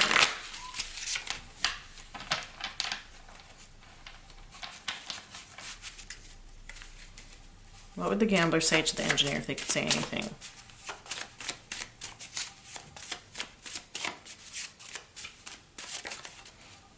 All right, we got these 3 right here. You need to step it up. Yes, for sure. I'm having financial problems. Okay. You make me hopeful for the future. Interesting. If the gambler could say anything to the engineer, what would they say? I don't regret it. Okay, so despite everything that's happened between them, they don't regret it. And maybe they don't regret actions they've taken since then either. I don't know who blocked who, if that resonates with you guys, but maybe they don't regret the blocking. They might not regret that either. But I think that they don't regret how the fun times that were had together. All right, the gambler, if the gambler could say anything to the engineer, what would they say? If the gambler could say anything to the engineer, what would they say? Okay, my image is very important to me. I'm struggling with addiction. I did mention gambling addiction earlier, but this could also be addiction to something else.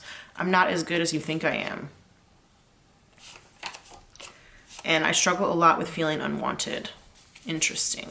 And I just want to say, you could recognize yourself in both sides of this too. Like you might, I did say that there were a lot of similarities. Like I felt like there were some similarities in their attitudes and personalities, maybe even past histories and stuff like that. So you could resonate with both sides of this for sure. I'm unable to come forward right now. I want you to make the first move. I can't deal with the drama. I'll never forget you. What's that song? She's like, I'll never forget you. You'll always be by my side. I don't know who that is or whatever that is, but that song just came through. I'm trying to let you go. Okay. So yeah, the gambler may not be feeling it as much. I think that the engineer person is feeling it a lot more. But yeah, I think the gambler is like in the stage of getting over it. You are so beautiful. So yeah, they definitely are very attracted to each other. I feel like loving you is wrong. But yeah, the gambler is like, there's been too much that's happened. It makes me feel like it would be wrong to move forward with you. I'm worried about you. You've been on my mind all day, so yeah, definitely both are thinking about each other. I don't owe you an explanation. Interesting. And I wish we would talk more often. So this could definitely be like a very low contact or no contact situation between the two of you guys.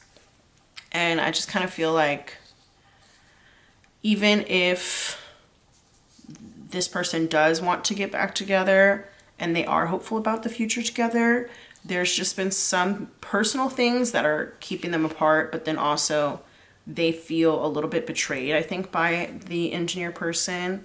And that's why they're trying to let it go, because they are not ready to come forward. They want the engineer person to put in the work and to make the new move towards them, especially if this has been a period of stagnation or suspension or ghosting or something like that.